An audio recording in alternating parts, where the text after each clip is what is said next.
ene Ghana eboy no ye de ho nsem ebebro e wo show no that the game Black Stars coach Otto Adon so kasa ye e de fra game a Black Stars ene Japan eboy no ye de nyina ho ensem ebebro Black Stars team nyame adoma ochina ena omo free Japan kroba ko friend Nagoya edomani ache South Korea ahin kroba ko friend Seoul eho ena nyame adoma next week Tuesday Ghana and South Korea edi ebo ni sama chino ye behwe ho ensem awo show ni so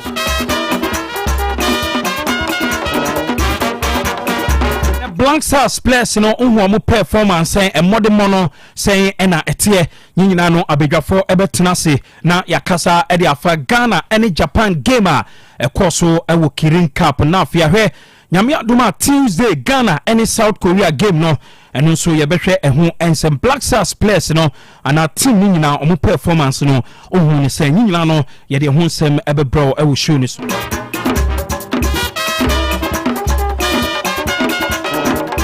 Fua ya beba na afia baba hwe Ghana Premier League match week 10 unim say weekend yi enya grokra e sha se nyame adoma ochina Swedro All Blacks omo any phobia never say die until the bones are rotten ena edi ebon ye behwe other matches are so the big one no baso ewo baba Yara Sports Stadium nyame adoma Sunday ampaya ebedwa enye agrokra unim say anytime Ghana Stars team no ebeba Kumasi no eya game no ena from omone kotoko games ne de se ebebo no Kumasi ye bebo no Doma no eya game no utimse mu ehye enti Sunday enye agrokra Sante Kotoko eni Ghana Stars oja ena edi eboni ebe wurem ewo teams na so ye and some of coaches any players edi atuga ahead of weekend Ghana Premier League with 10 games no ye de nyina ebebramo ewo show ni so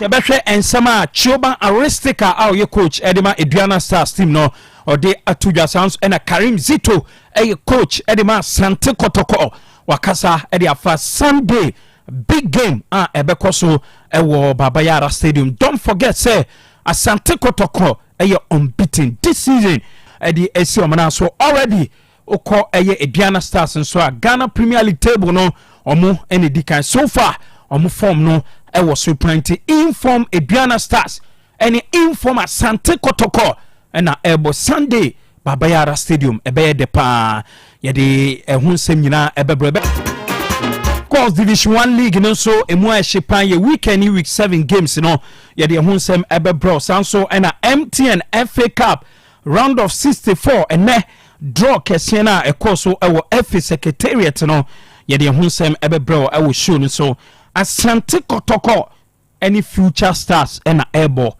we a repeat of last season the course on into Kotoko any future stars and Yagrokra has to focus on any True Lives FC second division team and ebebo and also a gamer ebeba so ewo Accra Sports Stadium yede hunsem ebebronti MTN FA Cup matches no and who draw ni nyina no yede hunsem ebeba zone C no Ashanti region team say waha FC Ashanti Gold any Benam FC Benam Fono ena ebebo ebekoso ewo oboase na fe future stars any Asante Kotoko so ena Asia Park Academy ebe share king face away a repeat of last season gamer a course ewo offenso and fiction no as a repeating on Nations FC any ebony so edi ebebo ni MTN FA Cup eho ensem ebeba show ni so eni nsama hodo ena yaboabo no a ena nwumre ye de airpremo ewo show ni so momfa mo messages no emfamra 0505225578 0505225578 ho ena mode messages no ede efana ya kinkan ede amamu show no live on Facebook enti mon join here ewo Facebook odu Facebook no search for Otec 102.9FM obo Facebook no akọ esoro na wabo OTEC no Otec na o the frequency no 102.9 FM e the account na show na ba show ne ba na onso wa like na wa comment na wa share sebe a unie bia ono so ewu chichi no obenye bi ahwe ye de munyina mo asem a mo hwe ye on Facebook no ye de munyina mo asem mo fa mo messages no emfamfa ho na mrepem no ye be kinkan nyina e de amamo ewo show ne so na afi bibia akoso kama ni edi Awal Mohammed ubetimi afremi Demonza metinem edi ama osei akoto kanu walasi edi amanoni semne ebeba owia na afi mpanyifo na tenase Kofi Labi the governor na face scandi ebetenase na ensama hodwa yedi ebegu no omo apapa mu kama edi amaya usual production team no led by Sikapa ono ene dano na fe Eugene Maradona enso ebuano the production enye agrokranti messages no bia shase a ebantu walasi ebeba na fe amanone nsem no ode abreye kimpi say good evening to you all. Thank you. I say thank God it's Friday. Watching you live from Sakra Wono. Okay, Kimpi. And so ena ode the message ede aba kama anti messages ni de edoso ewa hantu walasi ebetena se na fe ode amanone nsem no ede abreye owia na fe abedwafo ebamwia na yede efie nsem no nso atoa so ede amamu ntimo join ye na fe yemfa Royal Sports no emfa emremo ewo show no say Otec 102.9 FM yede amanone nsem no na etoa so ede amamu.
All right, enti ye call amanane na fe ena nwumere ensam no kakra ye nsa kan nyina no ya bomodin na de nyina eno so atmedi abrawo kama sharanso esa ye jinam international break ni mo enti de wo mo se Manchester wuton so no koso wo de ten sem nkrofo ama so ye de wonsam no nyina eno so atmedi abade wo mo no eno sem FIFA International Friendly Games awuto eno so koso de ten sem World Cup qualifiers awuton so no eguso ani nyina so no eno so etimi ato dwane mo mame mfanto ene mo esam ene de no oramo e wode yetene se FIFA under 17 World Cup eno so etimi akoso na de wo no ene sam games awudon so no etimi akoso ade yete ene sam ene de no me ba cho Portugal man no under 17 e che Belgium enso echo mo akam ye no e ma chese Belgium under 17 no timi take mo baako shan so esem ene de no le chese Zambia so ene Mali under 17 no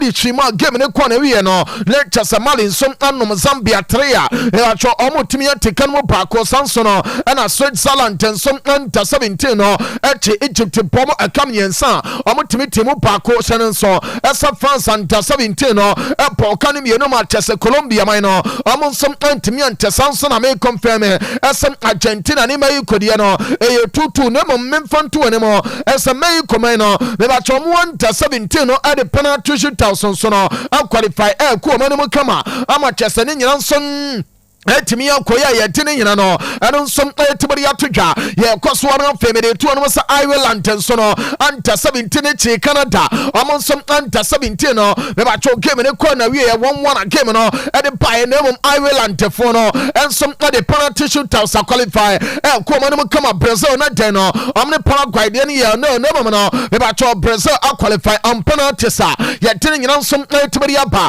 na United States of America me ba cho ane de some ya juma ni nyina e wo cheso mo so ye no tena ma chese Morocco ene wo po 1-1 game ne ko na wie no ana ye de tere sem ya penalty shootout so no ehye so Morocco man no me ba chom under 17 no qualify US of A and some de free ma ya de sansam ne nyina no ene some tibiri aba enti we under 17 tournament ene some koso no ye de won sam ne nyina ene some tibiri atodwa no menwro me na fe international friendly sa me ba cho koso ne nyina no me confirm area ma Canada and Ecuador de no no sansom under the Blue Samurai and no che Ghana enum ye kam ye no me patcho ye woto ye say from game no and some corner we no lectures run it in ade takwimi minamino nya gone bako ama abrante ne did Richard Johnson no ensom anya gone bako into 2 goals ne nyina baka ma de Blue Samurai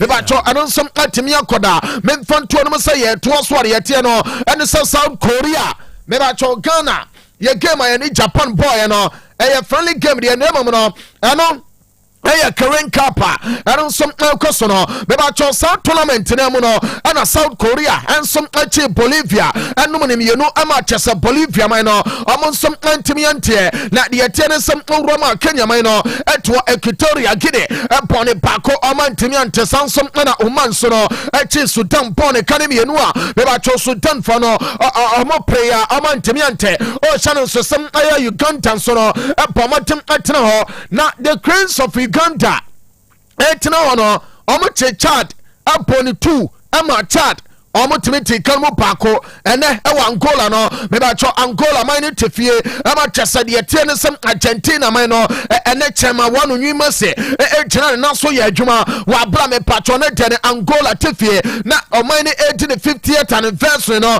men confirm sem 2 players omo boko so ne ma Argentina no de tie ne sem owura ne tin ene Lautaro Martinez nya go ne bako ana fe chama wanu nwima se wa shane first goal award ye tiene some Africa ha me ba cho Messi de no o check ya 82nd minute na player no and some piano to mu kama and some koya ye tiene nyina and some tibiri atodwa ye nto so na mfanto no se komora sonso no apokane pakoma na Namibia and some antimi anteshan so as Uzbekistan apokane me no me ba cho Egypt man no antimi ante Saudi Arabia eche Ivory Coast no man bako me ba cho Ivory Coast so no antimi ante channel so Tunisia about 3 goals ma Jordan so no me ba cho omotimi take kan mo me no memfanto animo as a break na faso any ni chance so no 1-1 na game no some atimi so me ba cho ya rom 37 minutes sa game na anon some atua so na another game wa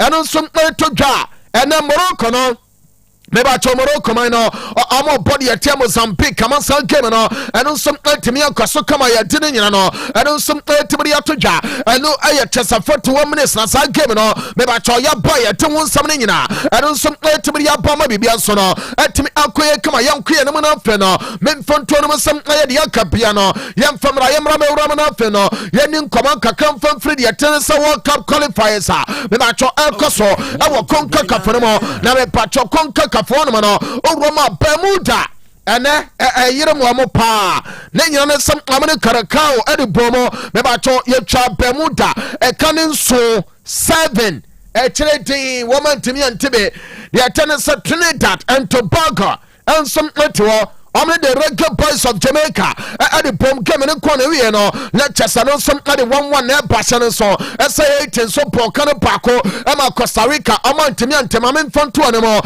and some Nicaragua sono, and Pocanium Honduras and some Antimiante, and Ayakakra Neteno, and on some African Coca from Zonomo, and on some to dry at the Mansono, a Chomo 3, Omotimum, you know. Bueno aya kakame pacho konka kafono no lecture na denina eno nsum timi atwa goyim kama ama chesane nyina nsum timi akoya ya tene nyina no eno nsum tibiri atodwa mengura mo na fe memra mebra no awade etene sa Europe ni nyina eno nsum Europe nso no o check ya etene sa World Cup qualifiers awuto no me ba cho ekoso kama ena nwumre boss 745 eye Manchester awuto ni nyina no eno nsum baba so na no me ba cho epimo ho abana wi tata mamen fanto no sem owramu a lecture Finland to ama mota upon pil bako Finland omantimi ante game no din akwakoda na ebotimi akoso kama hyene so esa game no aya 745 ana ne nyina eno sem etimi atodwa yenwam na afem fanto no mo esa Croatia ena omobo ade etia Faroe Islands na chesa the Croats no enem ambe chirama ya twuma ni nyina wa brache brota enem Montenegro so no enem som betimi atodwa ne nyina na ye kamfo Otec School of Journalism and Communication Studies no ade ama kama enanyumere no o timinka lectures one kasa no da so no and some central juma no be pia the attendance some Otec School of Journalism and Communication Studies no and am need to just one kasa no one some ba pick form no no no what shas ya gentete ba be yen central ni mapa ama chesa ni nyina so no and some timi akoye comment anyumre no sa ukuta wasi ya no sa SSC no me ba cho o qualify obetimi aba school ni be some na A level for no mo so mo betimi aba mature students so mo pro 25 years more working experience no mo bana fe adwuma ne no yetimi atroso kama senso no ana watcho exam to fear try resource no and ye fe na waiting resource no me ba cho ana nyemre wonsom obetimi aba lectures form ne nyina wonsom opekudi ama ne nyina so no etimi atroso kama entanyemre no se odi news na person kan se person banyum twitwe so kwatwe kama te se DJ Romeo some Otec School of Journalism and Communication Studies me ba transport no ana won some person we tese won koka no ama chesa ne mane nyina timi koso a Otec School of Journalism and Communication Studies no ana be to just some so pana fe no yetimi aso kama ma bibia so no etimi akoye chane so some person we kan news atesa na kwase usu a chanwa oh ba program host no sadia Dr. Cash no and some yere nyina no obetimi aba besu mi sanso no ana oh vlog we ne de masanya beteo say no bloggers and vloggers no omo ne kreska e okrom ha enti de tie ne se konso adwuma no o pe bia ye lectures so we o person we no professional way Otec School of Journalism and Communication Studies no and am dey to just say and here to 10 central for papa amoma ba montene wa bra mo ba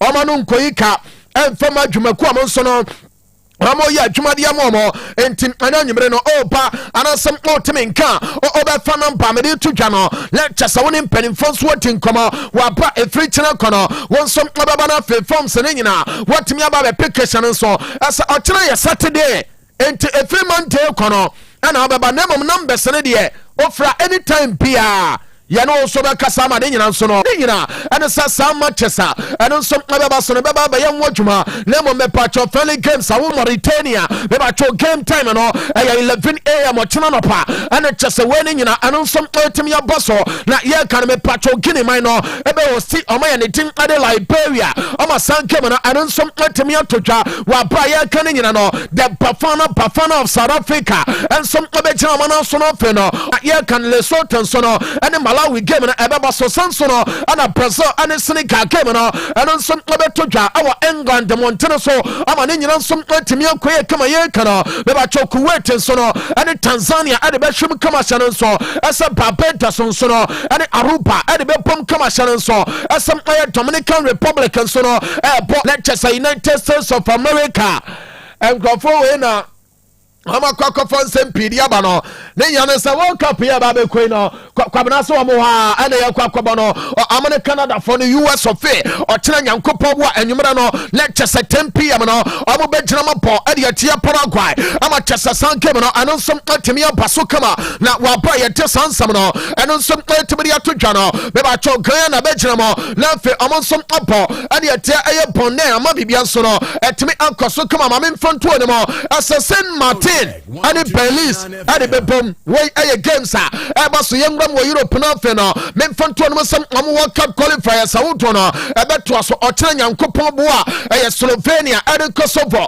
ana san game no amo di chim sanso no ana Switzerland ne o me ne tede Sweden so no ane bebom kama 2 games ne nyina aye 745 na chasane nyina so no ana som etibi abaso kama yankuya no na fe no memfa nto no se uramo awo the Vikings of Denmark amo game no amne Belarus ana chesa sa game ne nyina no ano nso etimi aba so ye ka no le chesa Greece be jama mo na so apo ade atia Scotland sanso na menfanto ne mo asa Georgia and Spain game no ano nso aye 5 PM o cha no ebeto dwa to kai enso ade Bulgaria de no ebeba so kama wa bra ye ka ne nyina no le chesa Cyprus nso ababo ade atia Austria 5 PM na sa game no ano nso ebeto dwa beba cho Bosnia Herzegovina ebe jam na fe amapo ade atia Romania we no aya matches awoto achese ne nyina ene nso etimi atodwa ya de sans ana Leicester any Wales game no ene nso ebetimi atodwa kama we aya matches awoto a be ba cho mede to no se ne nyina nso no ene nso ebetimi abaso ma bibia nso no etimi akoso kama yanku ya no na fe no be ba cho stories aka ne nyina yentimi famra join Facebook no Otec 102.9Fm Otec 102.9Fm oba na wa like page no o like page na wa share like video no Royal Sports no ebabua palma show ne nyina ago viral ya ne sa no me ba chori yetie ne se wankasa comment awoto no o de to am ye rete ama chasane ma ne nyina no anensom atimi akoye kama entim o like no some o like ya na fe no ne nyina nsom atimi koye wa bra comment awoto no o de bana fe no wonso no yetimi apomate na fe ya ma o mention no ama bibia nsom atimi akoso na Babs Banda ejina mo ansom monitor show ne kama men koma ne na fe no memfan tuja asa stories auto airpa no on say the don Carlo Ancelotti aye manager edema ye kan eno aye Brazilian national team no let me patch on yankopon boda china omo bo ade atia Senegal ahead of the game no papa no tena say and central for ne be ebusa the don Carlo Ancelotti say yewra sa enkrofo ya de bia omo tournament sheda it is coming home now fe and omo ko lectures ade na momo hwena no obo se flavor no na chasa pampan no eto from hwenem na mom no okon be don so nya on betimi akwa am ya jeju omo so o ya kwaji aba obo wan na ade na jiego eno say mo kasa o na ho mo na mo ankasa no mo bo makuti ase ne say oh we know the 3 Lions of England that some year cano England the no any year England the no o check squad that say ekura omna the don obetimi aka ase na shimi aba eno na Carlo Ancelotti ase no kulenie ono o kan Ethiopia ase England World Cup eba so no omo be dangerous for sure na adeɛ baako a obetimi aka ane sa England de man no ekuta fantastic quality a o check a wo say as players no levels a de wo various clubs no e was soro pass sansom na obetimi aka asem de tie ne sem game a boy de tie Serbia no ono nkasa bomode monetaye ewie bi aside sem players awodo a quality ne wo so no aye manager all boy juma no aye Thomas Tuchel no lecture level no som na waso nto ne de aye gidie na nkasa no ono som obi wo mo aside say a lot of qualities no obetimi akasa aye level sawodo no som obetimi compete amane nyina no etimi akoso aye tene nyina eno som etimi de ato ya ose World Cup no ane de onum say aye teya England man no ensom ababa be try wa bra no ebe ya teya amo peso mo be wi ne eno aye Don Carlo Ancelotti ene cheswode nsam ne nyina no eno som etimi de ato dwa na me pacho owura ne tin ene Carlo Ancelotti ene ebusa ne say yewura who can England as someone now would you crowd the Three Lions of Anasam Brazil now what we the Three Lions so you know or Brazil you know say players are ebi omo national team no mu a lecture say you send wo kasa no say yan kasa na city e ana Carlo Ancelotti say no kure ni ono asoma person catch obia and say ne boys na omo national team no mo a lot of respect ade ma players no ono on force obia ese ebia kokobo robia lecture woni nyo eno aya akutia asa papa ne bon nkakra akra editia managers awodo osem aye the players no ade pa kon se baby obia ebe feel comfortable no eho eno no manager no ono som ebe bon ni nyina ne sa the player bia kire game mu a ono som expect ade this some ni nyina no eno som tibidi atodwa na me patch the Blues of France amaso ye na me ba bedru no on say two players and Didier Deschamps amomo so kofie enye say bia indiscipline sense bia na emo no yes boys no say bia amo fitness level no betimi akoye no eno ntin na owura ne te ade Didier Deschamps ama papa ne tin ade Kylian Mbappe ana fenso player ne te ade Eduardo Camavinga Pinda and some awram awa Madrida amo nyina no ose amo nkwankoto ma oboa no so na dia be say kan some aye owura ne te ade Kylian Mbappe no yes onua ekono na chase dia tene say the right ankle no I want to say posse to so and Tim Amo catcher say Bema ha Madrid for one no almost someone so no chia I just say be a yesuba enti yesraw yempese wakwa o mani wutua so de mo no yempese bia be kwa fansem pi bia de ba say no wopo wanya goals eni amani nyina no ye gidi say ye we international break we no wa ba ba benya chese goals ama bibia temi akoso enti chama rom o Madrid da so ye ransom temi akoya ye tede nyina eno nsom temi de atodwa eno aye de tene san aye France for no be ba cho amaso ye ene de sansam ne nyina eno nsom temi de apa no yes Dr. Madison SMO fire ne bam no be ba cho men fonto no some Manchester United bobo ko no mo ana fe ensam ne nyina no free by free national teams no so ye na ya tiesem our club level be ba cho owura ne te ade de tie ne sam men fonto no say aye sa Jim Ratcliffe say ono monitor say obetimi ahwe na fe no club no adu obagina ne na so no answer na Manchester our the tie some office our London Manchester empany for no be and some and the American and say already did say Jim Ratcliffe after just 2 years no I say among crosses offices no say be beboa Manchester ni nyina so no and some letimi akoye ni nyina and say this time no any money pina no and also ntemi ankoso entenese kasam no se amo peso amo cut down costa some anyama bebrewa am yi free ho ama chese be bia nsom atimi koye entim owura ne de de atensa sa Jim Ratcliffe no yes wa mo to sa offices no mo na de amensa kan say United nso no ya ye fe ne some offices awuto no ensom atimi aba we no enkwankoye kase a eno wan kasa ne be kwakoye de a ebe training United bobo ko no eno aye kakra na nyemre etodwa ana chese atini nyina eno nsom etimi apa no na me pacho United bobo ko no mo no mane da so asa Rasmus Højlund nyankopon bo aboy no obesa ba na okon Napoli ne ebia obogo so no mesra wa say dayat wani esansa na nyemre dia mense kano ene sem owrani de Rasmus Højlund oba United watare na wai odi si na yi unia ba ya se ball no krampo no on shede nim bossa me ba cho boy no Manchester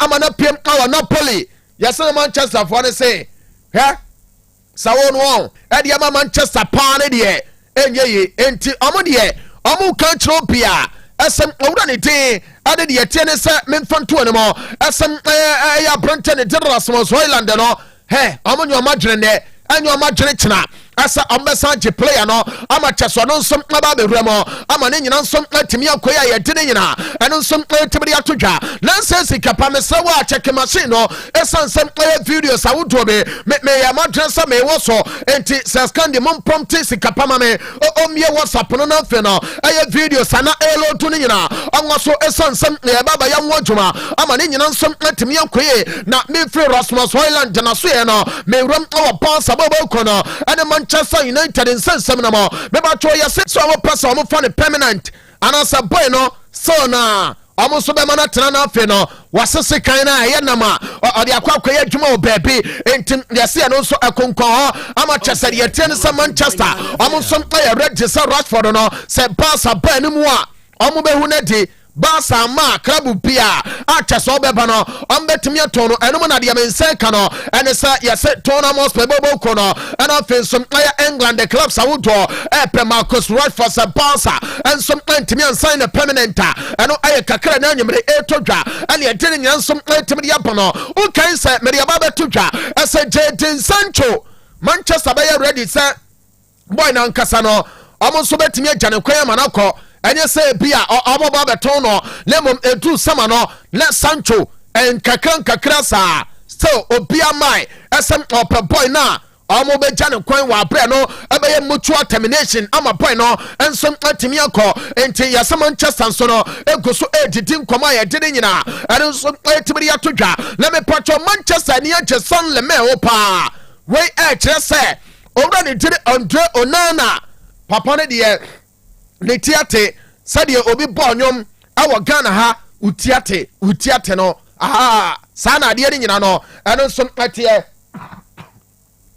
min fanto ne mo ase owura ne tide son le mea me ba to oye player ade anasa goalkeeper de Man United no yes Manchester mpani for no amon kasa hu se boy no oswa ana akwara ne bae no wo check the reflexes o body too tight corner na boy ni piano woyi or chine mu tesalastic na or pari ball no at the for goal post no so 1v1 over sonia wakunko tesa chemfu a did the birthday na fe was stretching the nine no na or the blocking balls awodo almost here omunya keeper bi say no achapa omokai David Deye omokai Edwin van der Sar and omobaba betwem no na chase omokai ene de awiawuo Onana no ama monete enti yase United bobo ko no ana nyimre de mense kan se owura ne tire Onana no omo de ombenya krampa ne nka ba bi otena no enkwatan wa bro no nsom ntimi ma enti boy no so no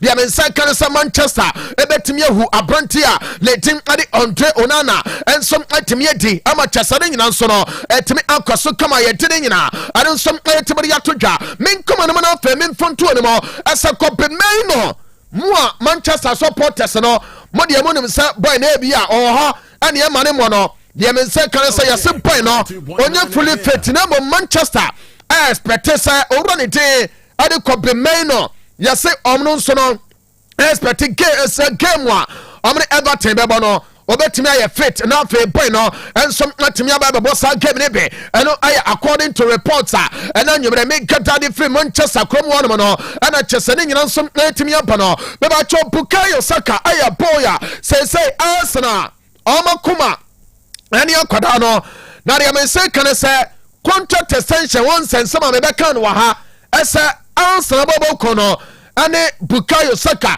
enkoso edidi nkoma no yase player no ebetimi aba ye the highest paid player ewo Arsenal bobo kono wa black £300,000 a week na otwe ana ye ka £300,000 a week ana ogie di asene kwa enti Bukayo Saka one na busuya omni hiya to nkwanta oma pai me ba chode me se kan se san deal no ente pia Arsenal no ane boy na nkasa no ane entourage na betimi abomoden no fe no omo nso atimi reach agreement no fe ade a ye fe ne some official announcement no ane nso atimi apa ye de nyina ane nso atimi ya todwa ye se Chelsea boboko no striker na striker no anya konkolele striker bia anya chamfan striker bia anya matramakwa striker bia omo pe proven striker amana ba yase Chelsea ategu market no so no omo take Atletico Madrid the striker ne din ade Julian Alvarez din ho enti dia menseka no ane sa yase Chelsea boboko no ebetimi ya ready asa around 132 million pounds on bet me the ATM. I'm already day. Adi Julian Alvarez no. Meba chop point and some ababa yajuma. Adi ama Chelsea boboko no. Wa brasa do no ekwa. Anu bet me a trigger ne release clause no. Ama chese ATM on so no. Ama some bet me a job point na ye didn't na. Anu some bet me the trigger. Now boss aboboko no. Ena me wro mo no fe no me den komodi die pina no anu so matimi aba on say battle line no ya draw we jire aye between Barcelona and the Royal Spanish Football Federation no amun komodi na me die no na no na me pato ya sela me yama o say empany for me sramo me akwada ketu atesame ana menim samia no ma ya de sanya we no anu nso atimi abanto we de me pamochao mama de no fe no mo nkasa adabraka mo nso no mo nyai sansensam no wa bra anu adaboa ne nyina anu sa lami yama no ya se player na nkasa enso inform Barcelona asa de tie ne se on se uramu a me fanto no se Europe ane de tie ne se South America omo nso ebetimi abo de etie ne se aye finalisi ma no amana timi abaso me ba cho sanke ma no yesela me yama se hwe ono o ka kire ba asafo ne se sa international breakaway aye over no the next one finalisi ma no baso na ono opeso lazy miem ni wo bobie na mo te wono na chese mo ne the Royal Football Federation was Spain no twene tan a ebedu okrampo no abekasa wo kwada we wo ase chese san bo enti yama uma enti lami yama me ba cho enanyemere yam nsanka ene sem aya boy no so no aka che pass and penny for ese san game no opeso bobi enti aya differences bia aya between aya passer and the tennis Royal Spanish Football Federation no omo som entimi ayo ne outside be yabeboa lectures edruwa ono som entimi apa ama bibia som entimi akoye me ba cho Santiago Bernabeu no say anya football field biem akwa NFL pitch kwabna fama me ne yanku anem o join Facebook no o join YouTube no Otec 102.9Fm channel so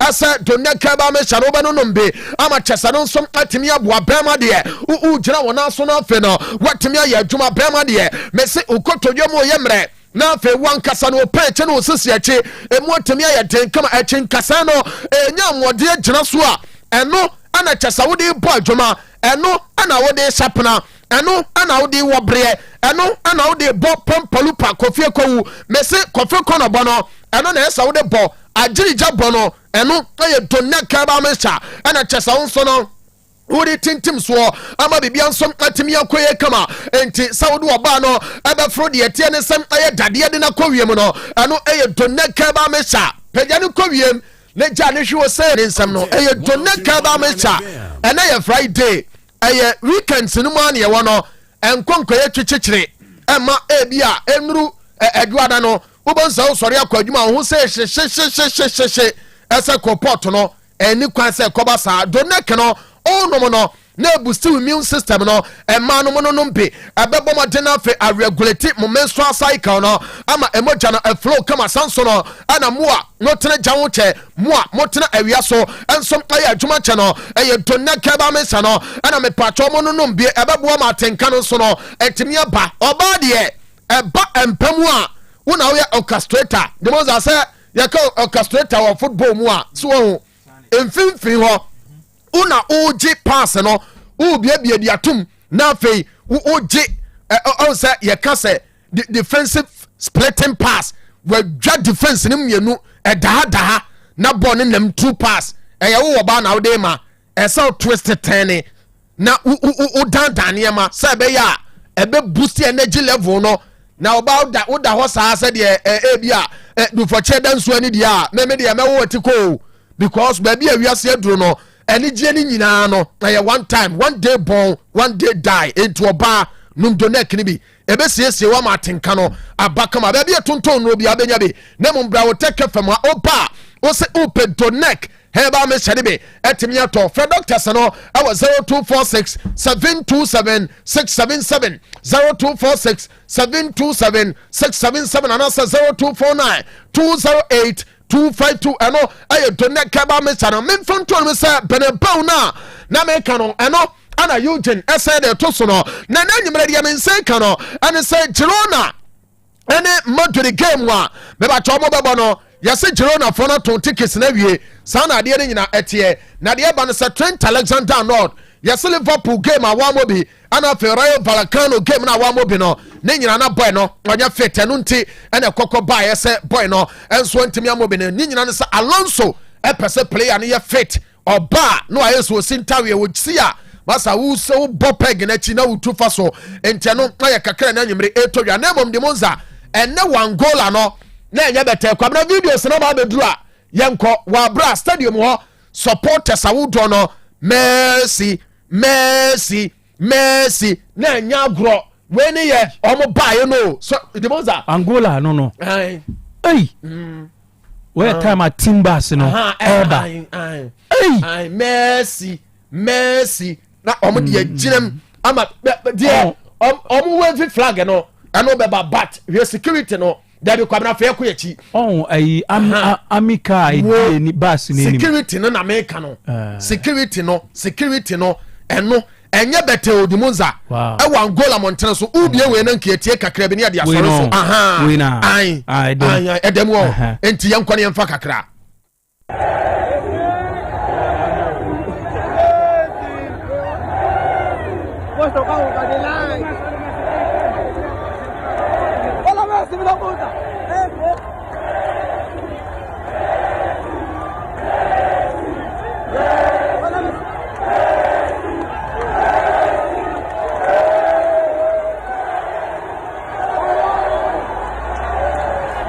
we outside no Demonza inside no eno nsunye ye hwe omo to aso ho inside ho no eno before say game ne be start no eno nsunye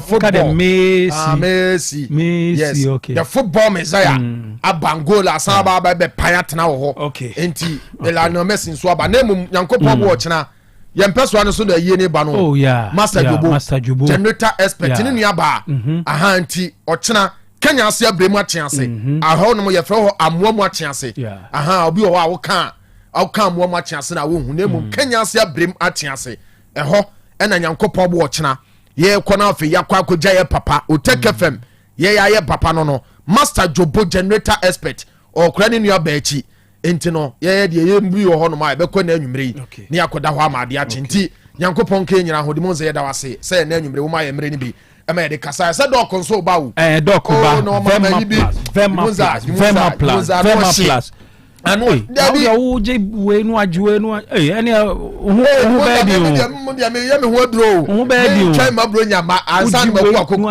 no okika dabi twechechere ne ye ada be o do pintest no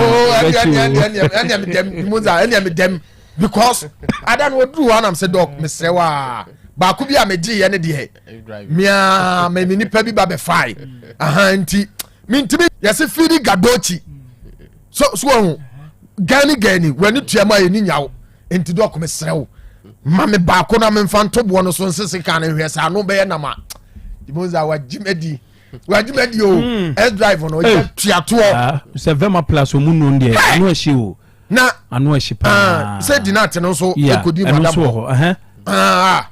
was aduni ya duro na mse ha na aka se was say we are brofu bi nam say hey jai efridi abrochiri Ghana Vema platform na nti ene Friday wontie na ne namfofo ma na omo no so on recommend mo nti do kwaba obedim nkomo ye di a kire ye me the drive ne de eno a na yesi de ejatua to Demonza ya ho de yesi de so obagiji medipa de enye ye me bo pakum na just pakumu boneku no pochiri kra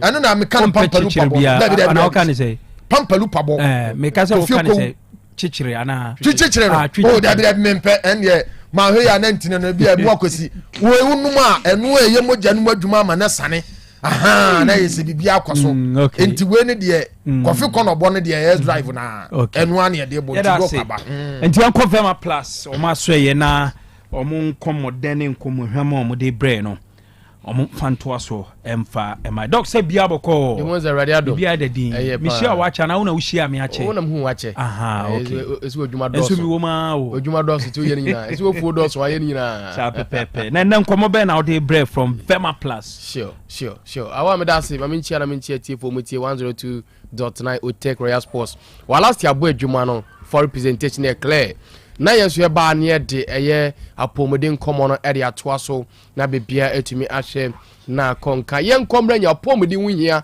ade che de America ekwadwuma ye kɔ ye banyina no woni apomodin a ye kɔ a untumi enkobi oni tia Vema Plus ye ba ni etiefo asanteman Ghana mai din komo se me pacho yo ho aduro na nya aduro bia nso na sabi odasani otwa e wosa wonom because yesi patakala dɔso no ma ye hu kramo papa ebu ho asabi enye product ni na ye into top product to good product to product a ene onkonom enkonya ha obia ewo ni pediem nta Vema Plus ye ba ni wudi nkomo me pacho yo Prostavite ye wo X Drive ye wo Lito and ye wo Dinat capsules and mo ma tobia mo frɛ edi adanse ne rade enhyiramo mo ma frɛ recommend some product very good yen koso mbo hunde wuro mbo koso awisu product no e bi frost doc me wo highway manum ndura no ma nanso me no mo de no 1 pack 2 pack me hu difference me hu improvement sa na ye hwehwe me pacho oye bema oye oba ohia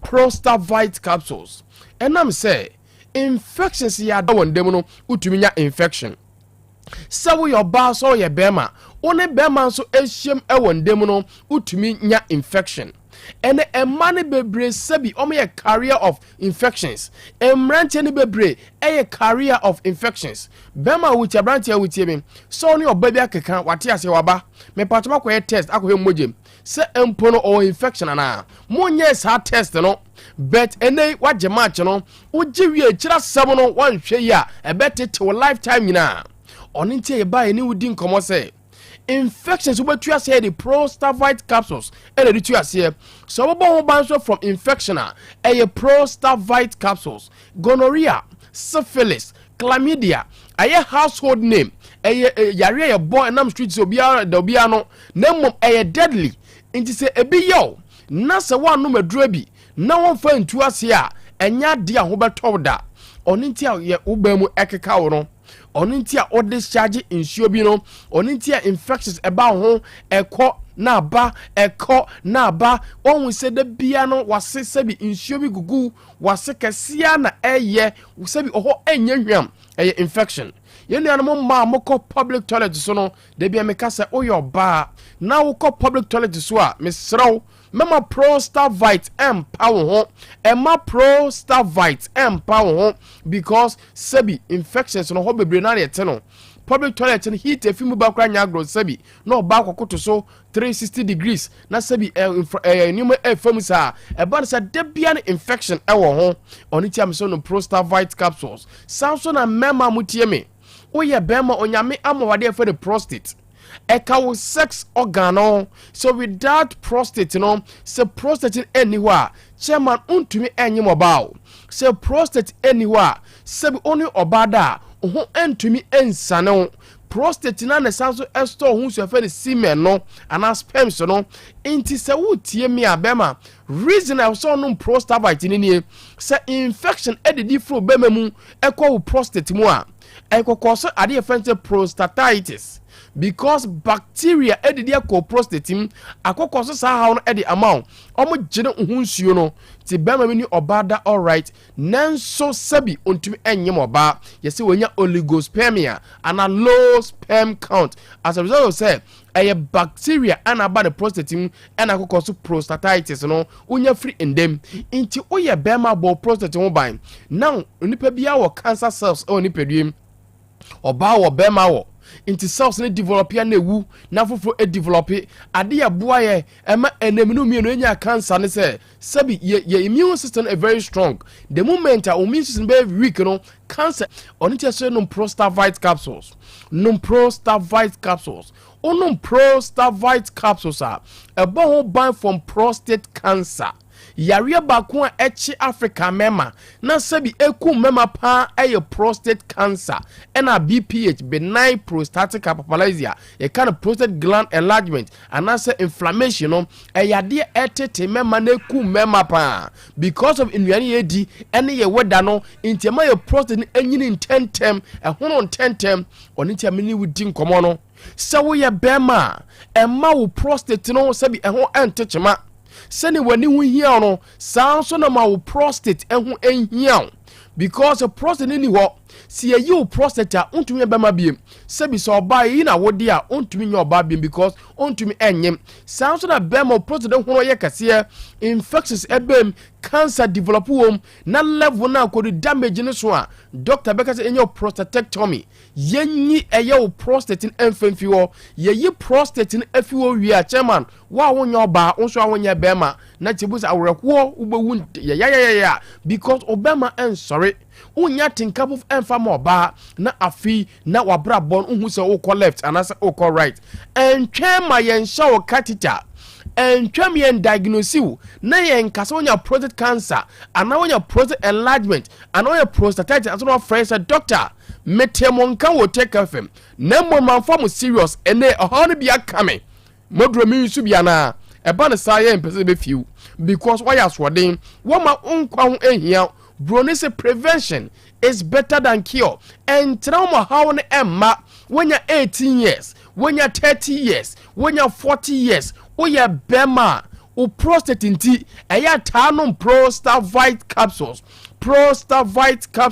you put 50-210-4343 your friend prostavite capsules oba ene bema nom unim obia ne ba edi abro 10 years oda odjonsa obanom prostavite ebe ye fiwo na junso krobo no ase etu na bebia aye kama na bebia aye fine ti bema adwunso mu pa mienu odjonso ntentem edua na adwona kokoda obadwunso sansa na de ache no mekanfo prostavite na ma onoma atu obetwa na bebia aye kama Demonza ye wo X drive ne member draw se wala stikan no enye se bema bia lose too much e wo mpem bema o ta lose too much a unya respect e wo banim first day but well so much ebia na ahode ne atenka na oba ne dia ba no nti ama wani agea na well so much ono betumi apade ho nemom the next match well so third match well so oba ne be fa no ho adwene enti se wo ye be ma wo ya brante wutie me na sebi o mema sam enkoyi a yo ho aduro ntentem hwehwe extra drive ye fa ne X drive capsules ubase macho man bin sat down e ka bibi kire be be so ye macho e wo nikemu e so ye macho e wo trousers because o mema sam enkoyi a o gire be fa wo twa fa akon o girlfriend be twa fa akon ene mana abane pe bema sebi empem no obadwuma pa enti enye sika enye den rent ama no enye phones bi ode ma no enye chop money bi nti ono betena so hwe no mema sam enkoyi a obe pakwesi bebi no akokofa bema foforo oni tia wo ya brantie wo ya bema e wo se wo hwe wo mema sam wo ya MP wo ya president wo ya sofo o mema sam koyi wa so be hye nti o mema mo se o mo dan o mo bibia wo fie o nanso mo nya ni je fa ntere fie because mo mema sam sebi enkoyi bema bia bisa ne se chairman obama be wuni wani be fra be fa de o se ne ka manim fra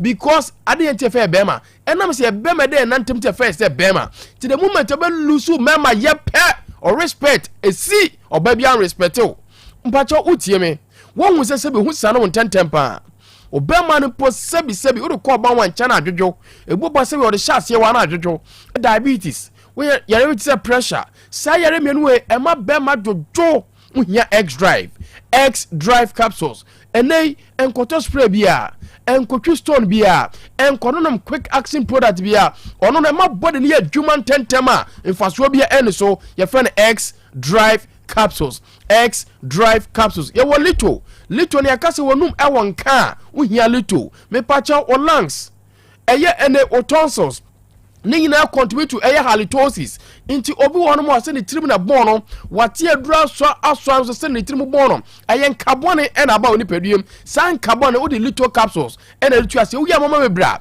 little capsules sabi wonum anaso mo tuem e wonka little san so na dinat no wo yo ba obu nsa wote yawo ubu wunsa emaye ubu wunsa wayase ehwew sabi bosome so o meses emba why family plan o ye wie no meses na ayebasa watin kanyina atekwa hwehwe dinat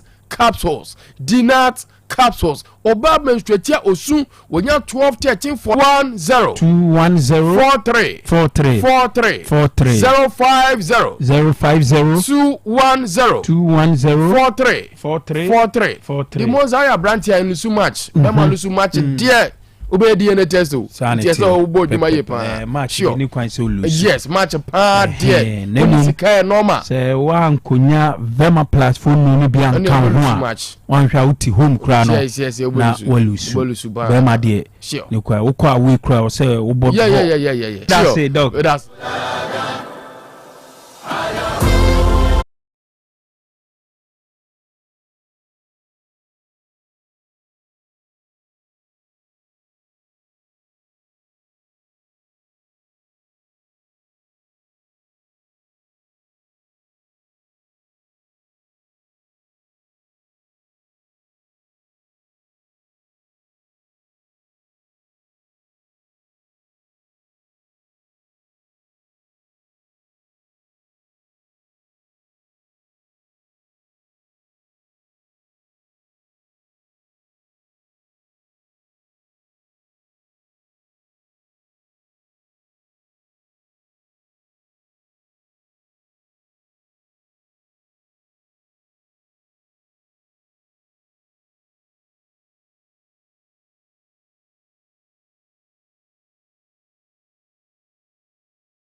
se skandi atenase yebekọ mo ho na afi ensema wala se edigu ho no omo apapa mu kama edi amaye ampanyfo imamo akwaba megidie se nyame adom bibia boko bibia ye boko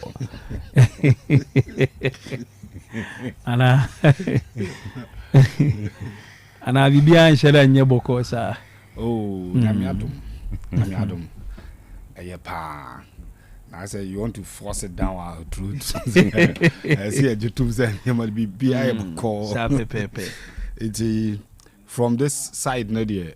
Like I say, Nyamiadom, BPI fine, but you bet you from the other side, no.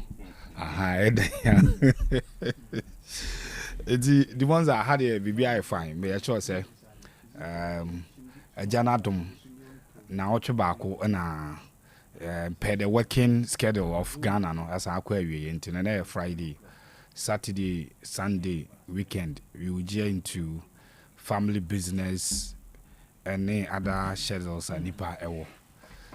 Of course, as I am birth month into oh, okay. Month manager. Month why action? Why? Scandi. Na weekend you quite. Weekend a dependent day cross Sunday mo kroma Sunday mo boy nya ye bo nyame adom china ye ne ni wadubia se na ebo se na mo so mo bo china yes we bo china oh nice ne Sunday ye nyina wo fia ha afa ene awie ya ne ekohwe wona na medwene ho oh ye wie ne ekohwe kotokone edua game no pa oh ene we dey ye benya full house kofi obi se Beje say nyame adom ne omani bie. Kremu no. Ana se say de bibia boko. Are say wa mende o question no. Say me ye den a ne omani bie. So ntino. Enti wa obi say me jire say nyame adom bibia boko. Ujidi. O bibia boko. Kremu Bibia boko. O Awurade adom ne ahwe eno omani bie. Oh, okay. Weekend basi so ayana enoma pi wom so enti no ye bompa say Awurade be ma ya hoodin na yetimi dey deal with all the social activities was a part of this weekend so yeah emu ayi ni mu wedding ni de keka ho ni ade nyina metese na last year Master Jobodie no. Yes, obviously Echna will be there to support him. Enti eno mani bie ye chia busuafo nyina. Eno mani bie fo nyina. Absolutely. All official members ni unofficial fo ni nyina ye chia. Now so one chairman kra one. Oh, they say there say Honorable Ejasafo ya Jeffrey Clifford Chebafo Jr. They said now you can say Clifford Chebafo Jr. They were in charge of diaspora. Okay. So any diaspora relations. Any the candidate the Ejasafo nsem. And now Victor so say no na PRO. I say Victor position there make I say one will be ampre. Okay. Sheikh Mansour so nya baby de ne she. Any be secretary. Oh, okay. Sheikh Mansour. Yeah, chicha. Financiers no. So when you say I can is any the otum say obey proper financier. Na say oba we meeting no. Oba meeting no. Oh. Say one na o kan so wanye. Un say bibia nyam cross o ya. Fa Sheikh honom no. Into the Kofi Christmas. Oh, but mas won share Sheikh Mansour. Derby. Oh, any me yes production ama. Jawa ahana. Sheikh Mbacho be sure say wuti. Obese production no. Kofi mi ama yes arrangement. Say enra me hu say is it yesterday or the day before? You say Isco. It posted on his timeline say 100 days to Ramadan. Anna. Yeah. Okay, now it's a countdown. 100 days. Yeah, I can be 99 days. No. 99, 98 days. Okay. Into the Ramadan, Shehoidi. Ramadan in your top form team. Any chair shaking. So, team fans around, about me around in 200 days. Okay. Oh, because he expected to be Wednesday, February 18, 2025. Sorry, 2026. That is after. And the basa di akabe 104, 105 days. Okay. Now you're starting. Okay. So, that's fine. Kofi medoba ko me am de bako. Kremu de yedi na chia enye because we me production back ho. Ebe cover scan production be 4 5. Any odi me hu kwata ne he. Okay, you remember say I mean shots in flow na. All right. Yenhwe amno ne nsem ne yenwrem kakra be 10 minutes bi na yemra fie na yemhwe Japan ne Ghana game no ne arehosema eto Francis Abu. Yeah. And I feel this weekend Ghana Premier League enya agrokra menim amno ne nsem bibia o sha sefu. Well, me that's it. Mama Sanchez for him. Na amano ne nsem just a little on Messi. The continent na the fan base no outside Europe me sure say all share social media now here the bloggers the influencers are into football punditry and I say football blogging now share the argument now Messi Ronaldo on TikTok any other social media platforms and as well it only confirms say that fan base for Lionel Messi, Africa, could lay the foundation for Port Gentil, the stadium that hosted the AFCON 2 years on, which is 2017 AFCON.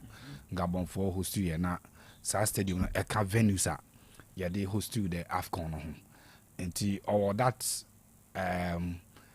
history no say we visited the soil of Africa pen wabaha ababebo with the national team obeka no kra no enya backlash kakra na Ali Bongo the president then for Gabon. People believe say Messi and then the clout now around him and then that world figure to associate himself with a head of state and not sign a dictator. HSA as well endorse no, but clearly now arrangement between the two nations and a football club near involved or no Messi no so no. Sorry, football nation no involved or no Messi no see a kind of Argentina and obviously na so bad. And then I be the second time wabbo here on the soils and okay the game now I know they mean pessimism, but the fact that people any glimpses or catch glimpses of who the man is, watching on television screens watching almost everywhere on TV, social media, everywhere. But to get that opportunity and that feel and get that closeness and over the streets of Angola, Luanda, Titru, HSA, or more accepting. Ahead of the game, there were civil society activists or more cassette, Krumo for them boycott match. Yes, and I'm sure two of them. Okay. Also, among boycott match, more among costed you know.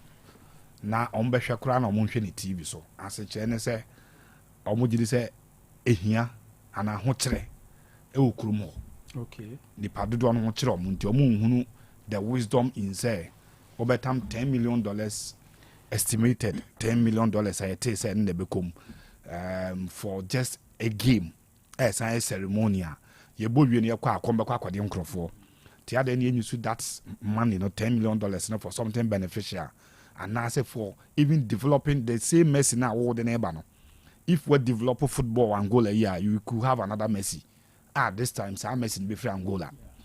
Because we do any famwa here Manucho Goncalves or Manchester United and Flavio Amando Mono those players ni free. I want to ni players Fabrice Aqua. Yeah. We should names as a bar onto the African stage, let alone go to the world stage say so for some of those activists you hope as well economic sense or say as normal canon in the right direction, but of course but maybe so more share the economic benefit bit me economic benefit no ebisa okay on say any tournament e didn't pa be krum ho no say you reap in hotelier with food for no any transport ne telco ni bibia be repubi but we Argentina team no ba ho no ma be game no continue the benefit may not be for the state ni nyina na be just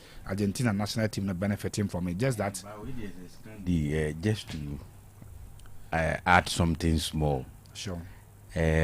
One of the justifications are Angola and Peninfono, especially the president Manuel Edema say they were looking at revenue generation of not less than 10 million euros. Okay. Who say a car boy ankasa appearance fees ne organization price of the match ne I don't say a Independence Day celebration. Almost 50th anniversary normal celebrity. Henti a cano is around 30 million. When the civil society groups need raise issues about economic hardship, the entire here, so betam 30 million euros so de kokra a match because Messi ne Argentina star say bano. Justification I'm penning for the Mao Monsono say they are looking at a revenue generation of not less than 10 million euros. Who say they believe say because of Messi ne other stars ne ade ni ntino a dombe ba hotels siko mbenya any tourist sites ne ade a ombe visit sika ombenyina any ade. These were some of the justifications as to say at the end of the day ombetimi realize say 10 million euros something else. Okay. Enti omo justification ba ko omo de bae no enti me sure say no crack kan ho bi nti na ma asa e kire na ho nkomo na anye gidi te said ye na ahyase no civil society groups no ka ho asem so because gate fees in there say $1 and no moje and a stadium so funny pay 50,000 and no cry nya de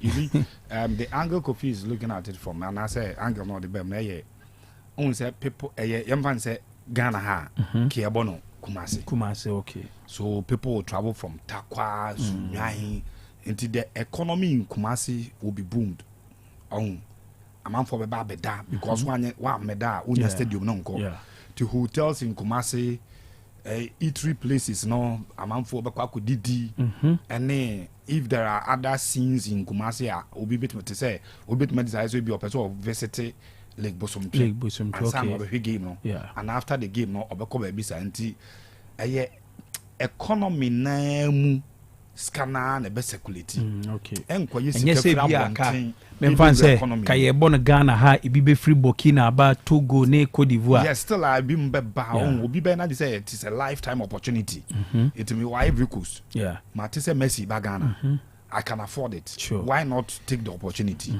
but eno na enkodoso into a circulation of money and as a flow of money be within now okay and as can be flow into individuals and some corporate institutions now be benefited from at the end yes overall utia tax as an so what it means is sika na nke bi obi save a no onyan enyusu sika no on spend it so ultimately get tax on no this time we spend it because Messi aba to wait match the tax as oba amai momai na we increase revenue so that is it for Kylian Mbappe the ones that abrante ne bibi a ehu on said those who believe said the World Cup must have that kind of say when we are determining obia or the greatest of all time our football mono the first question me through edi amomo and I won't believe who say one senye 2022 adia Messi and Argentina ya ka Kylian Mbappe at 26 years and then 24 years not 23 because he got the first World Cup in 19 years in 2018 so in 23 years Cabrante been 2 World Cups. And it's incredible record. The first time that Obi says hat-trick on the final day and missing out on the World Cup. World Cup final and Kasakaya margins near close goals and time Dawson. And for somebody to score 3 in a game, not Obi or some called the losing side. Something that is unheard of. Ibinsi. It is a Argentina and Abrante winning the World Cup in 2022 as I bring go 2. And nothing at all. I'm sure he will play the next 2 World Cups. Obo way at age 27. Obet mabo 2 more account. Because he's 26 plus. Till next year he will be 27. Obo at 27, Nobo at 31. If the trend not the football Canada so he may play at 34. Because Messi won it at 35.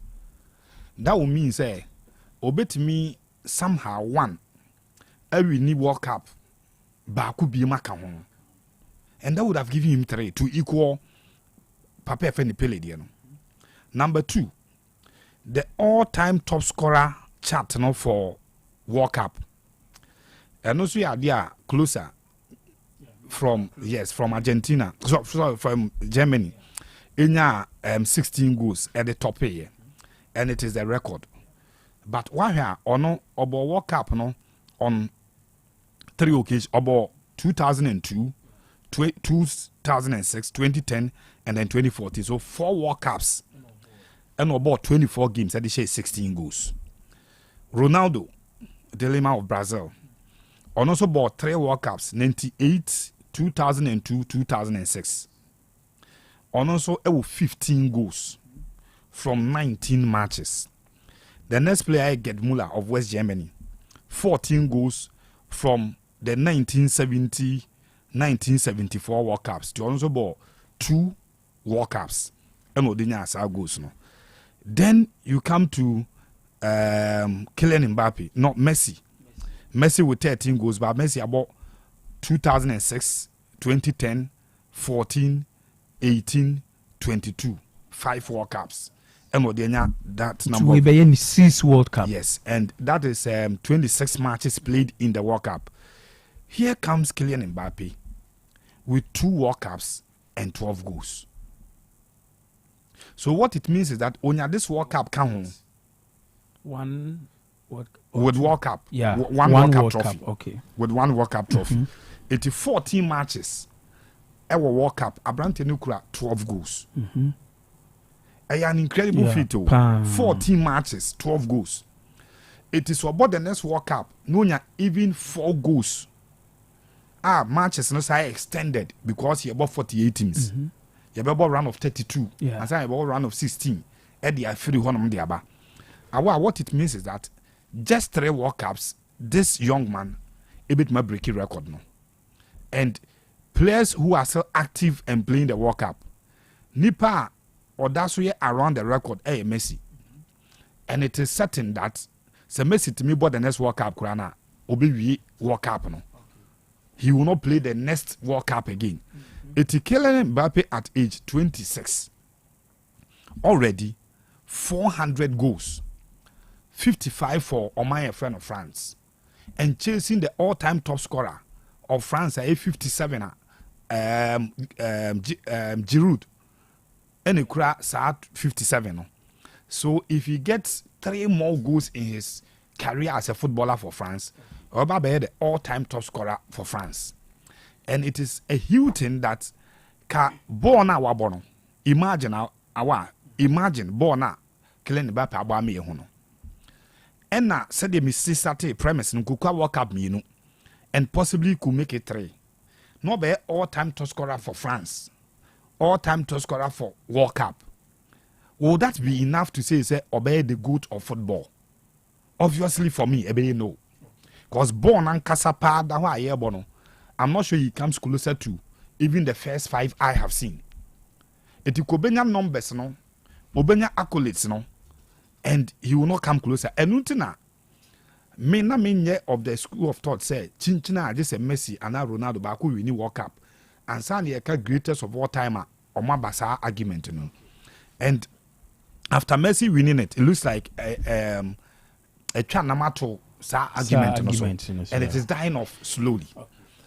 For Ronaldo and what happened yesterday, Mr. Ronaldo fan, listen to me carefully. For emotions to change. Niti masam na America no me sure say the emotions to nche bi abetema ase. Wo the emotions ka ho a you may say scan the asem na otewa work ka no. To the emotions to nche. Na ye ho football fan ni eni nkomo. Number 1. Cristiano Ronaldo. Huge figure in football, both club and country. For every league bia wabobia, every club bia wabobia no opposition hu ye pa as a footballer. And 226 caps for Omaya Yefreno, Portugal, and then we'll receive on the first red card. But there is this saying, say, be careful what you ask for, because you may just have it. Okay. Be careful what you ask for, because you may just have it. Your wishes are not careful, because I did wish you on. This is Cristiano Ronaldo. In the reverse fixture between the 2 teams, he had a penalty. And as a Portugal had a penalty. And now Cristiano Ronaldo couldn't have a penalty. No. Or boy, and say. And then deep into injury time, after the referee did 7 minutes to so now, Ruben Neves, and now the only goal Portugal share, it was our game against Ireland at the moment. Now, a movie game, no. And now coach for Ireland, meaning whether he was being sarcastic. And now all catcher referee original game say, which is Glenn Neighbor say of Sweden. He allowed himself to be controlled by Ronaldo. When say he disrepute national, a huge statement. Say as on my whole time Ronaldo here never be a park no control. No. Ahead of another game no. Pre-match no. And the manager no assign a issue. Men can say me person make a warning there, but a concern to the referee no original game no say. Osrano. Adia or Babe o game no. On Ronaldo and control no. On Ronaldo and control no. We go into the game. Ronaldo gets frustrated by defenders or more heckle no box no and or then elbow. Hit Abrante friend O'Shea. And don't forget O'Shea kure ona na comment penalty na Ronaldo bo say no Portugal no. And he committed that foul on O'Shea. Medisi Owie no. The yellow card na ref indi kama no. He was called or call her van or by no be return it or be cancel yellow no man red. Now this is Ronaldo who has said say the World Cup is not a priority for him again. It is not. It is not a dream for him to win the World Cup. Last interview on it, Papa friend Piers Morgan, and I say, be careful what you wish for because you may have it. Now, unse FIFA laws now for such misconducts, with the benefit of any. You can go as much as 3 games. Suspension for 3 games. Say odo elbow obi, say wutia obi, say wo punch obi, and all those things. FIFA law no stipulate any. In FIFA's disciplinary code, chapter 2, article 14(1), players and officials shall be suspended for misconduct as specified below. At least 3 matches or an appropriate period of time for assault. Including elbowing, punching, kicking, biting, spitting, and hitting an opponent or a person other than the match officials. So the fear is that Ronaldo could miss 3 games, which will mean the final game against Armenia and possibly the opening 2 games at the FIFA World Cup finals. A bet to require 3 at the World Cup finals, which means he can miss all the 3 games at the group stages. Once after group stages, the countries are started dreaming to win the World Cup. And this is a man who says he's not dreaming to win the World Cup. Roberto Martinez has a call to make. Okay.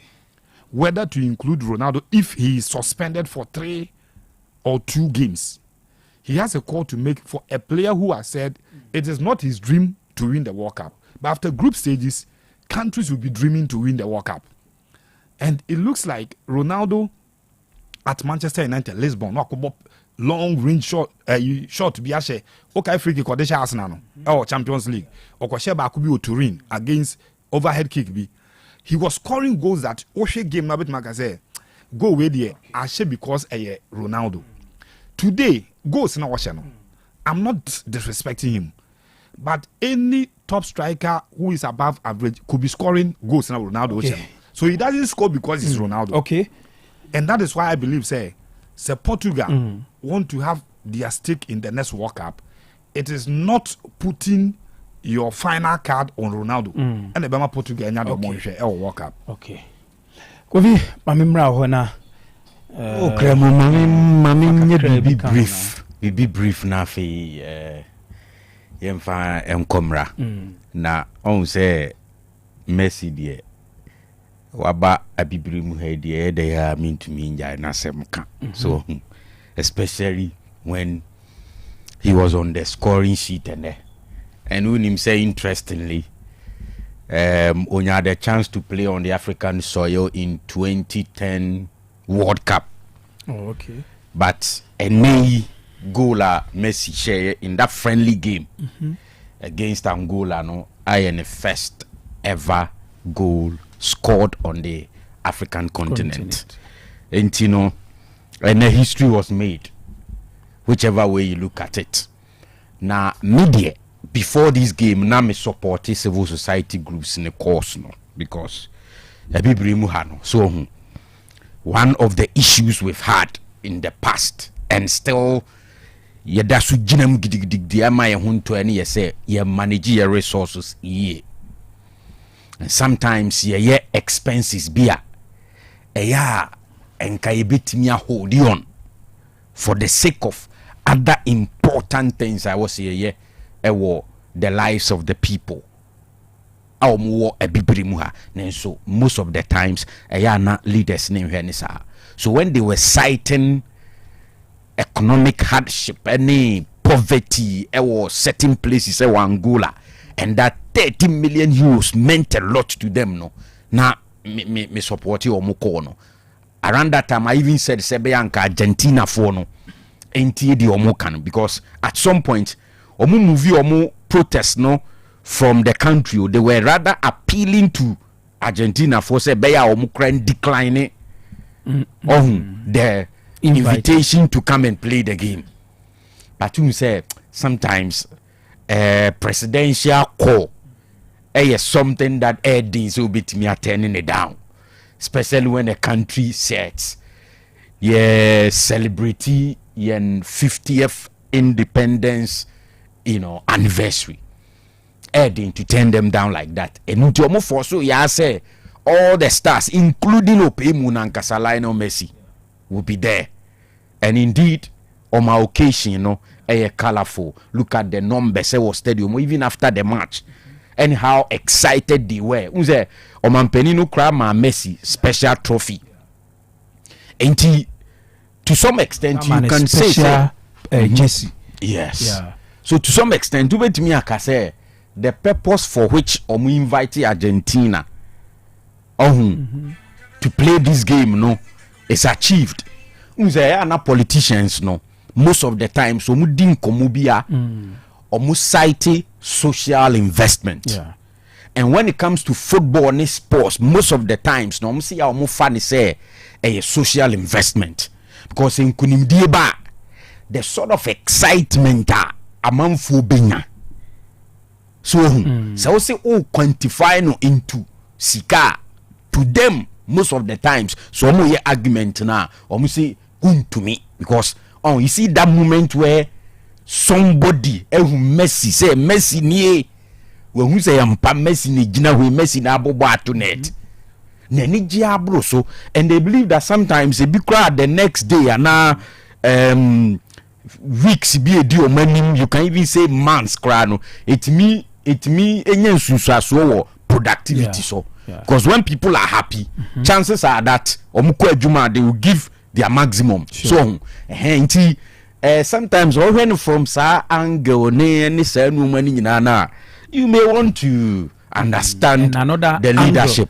Me they count say a bit to me prevent some social vices be within 3 hours. Yes.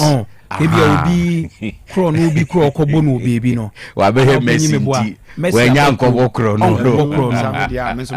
E be obi wo ne joint bi okotena say aye ne nuoma bi. So Messi abakrom dia within that time no. Said the ana kofi anim sa. To some extent you bet me aside here no so there. Wom so say won so ja ho ko Messi no bet Messi wachi. No so ho.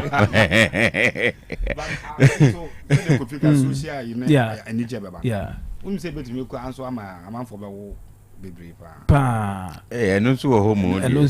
So obi ani naniji ade oye. So I mean whatever be the case, I think the message was clear. Say ye manage your resources ye.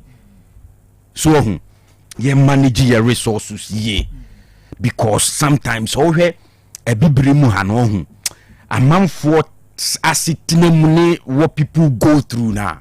The ones I are now wedding, but omuma some assurances say omitimi resist something around 10 million euros. 2-3-13 Ukrainian fancy bia 3 bi pena. So omudi iwura the whole thing. But I mean people were excited, and let's just hope say omitimi resist something kakra. So but in the end the message was that you manage resources near Senebeya as much as possible. Ubia to a certain level.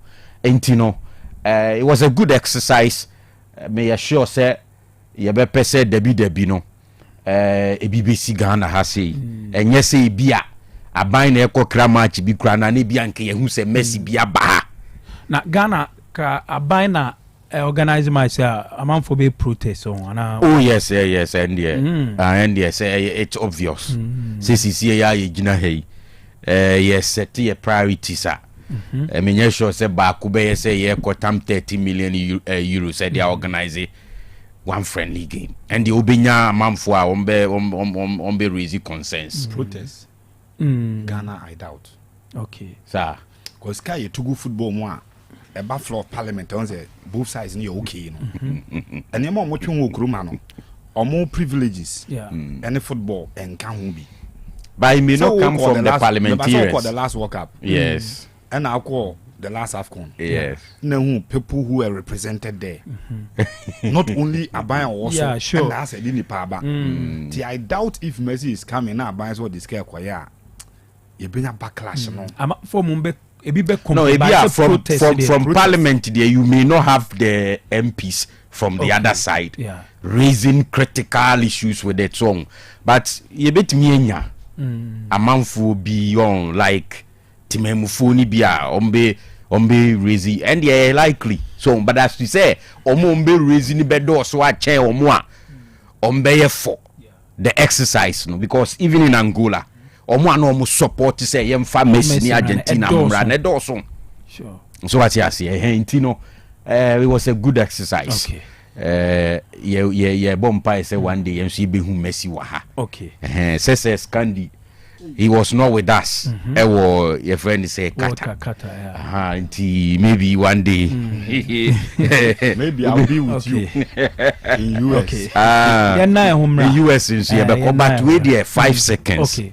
BB so air course Cameroon. Okay. Then Koso. Oh, Demonza said 29th of this month, Cameroon Feka 44 is one more Kotwaba. A new FA. Absolutely.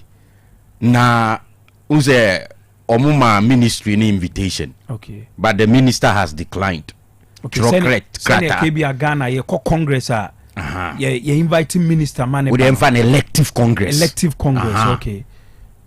Na minister declining. Yes. Unse Uko Cameroon now unse Feka for ministry ni adien. There's a long standing conflict. Even the current coach I will handle Cameroon national team. Mark. Okay. The appointment time near there. Na federation, you know, against coach na appointment. But the minister and the ministry took charge and appointed Mark. Despite rejections na free ni wabano. Inti say omunko benkrum. And they are even asking them, the ministry led by the minister, Combo. The minister is called Muele Combo. Also, we suspend the elections, no cry. And sound common reminds me of Abibrimuha. And that coordination between the various football federations and Abine. Demonza. You see, one thing that is clear, and say most countries in Africa has seen without abiding, adding for the federations to handle national teams. No, you can't adding. Yeah. Says here I am funny say hasi pass yes GF in Efa Black Stars unka. Ebi a umomu this conversation in the two tables so omega so Black Stars in a bit siki sponsorship near there, but the point is that without abiding it's difficult. And I am always not comfortable when I see say federation being abiding penning for the 10 times so misunderstandings here and there. It doesn't help. It's one of the reasons why Cameroon is here. Our national team no performance in because as right from top, na didima playing body confusion everywhere. And I think that there was almost settled down, normal resolving matters, no. Especially when you hear say Eto is involved. Eto, we disappointed. With Eto level of experience in the game and any personality, no. And yet Obi and I expect so bit me take that post in any ministry and a minister at the attentum so or when you say misunderstanding. No? Okay. And today ministry no I responded to omo invitation letter no said they are not coming for the Congress and the elections and they have to suspend the elections.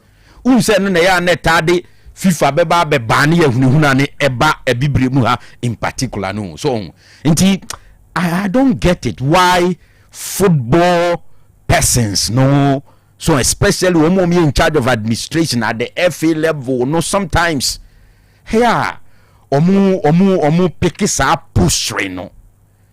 Please I will say it to try now or get in touch with the ministry and the minister no one try to resolve matters. So what I said, because he said they now can it to be a FA president. Would the upper check your national teams no whether they play like those days are not a to near captain on the field now olidi omono. Okay. You know, sad development now no.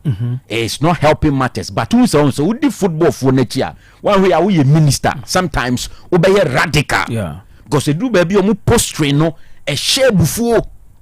So can you imagine say even when it comes to national teams no ministry now imposes certain conditions on or more expenditure. You say sika abind the in terms of national teams near the anything regarding football. Or the conditions be attached how to spend and how to go about things. I am not federation for you're comfortable. But you have to find a way to sit with them and make sure say beba.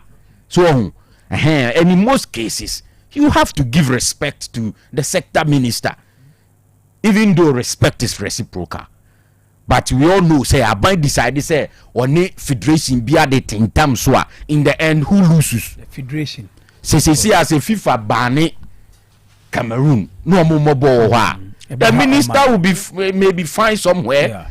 But more into football, no. Mona mo best of the most. Okay. Into a moon try no resolve this idea. Okay. Me that say. Kofi. Me can for the fearsome tray at the amount. The fearsome tray a numiensa and a yaka boom. Hepa plus pravi and a fe plasmos. Sa numiensa we ukabuma a ye juma pa. Say yaribi et say malaria and a air how. Typhoid fever and a air how. Obu wa.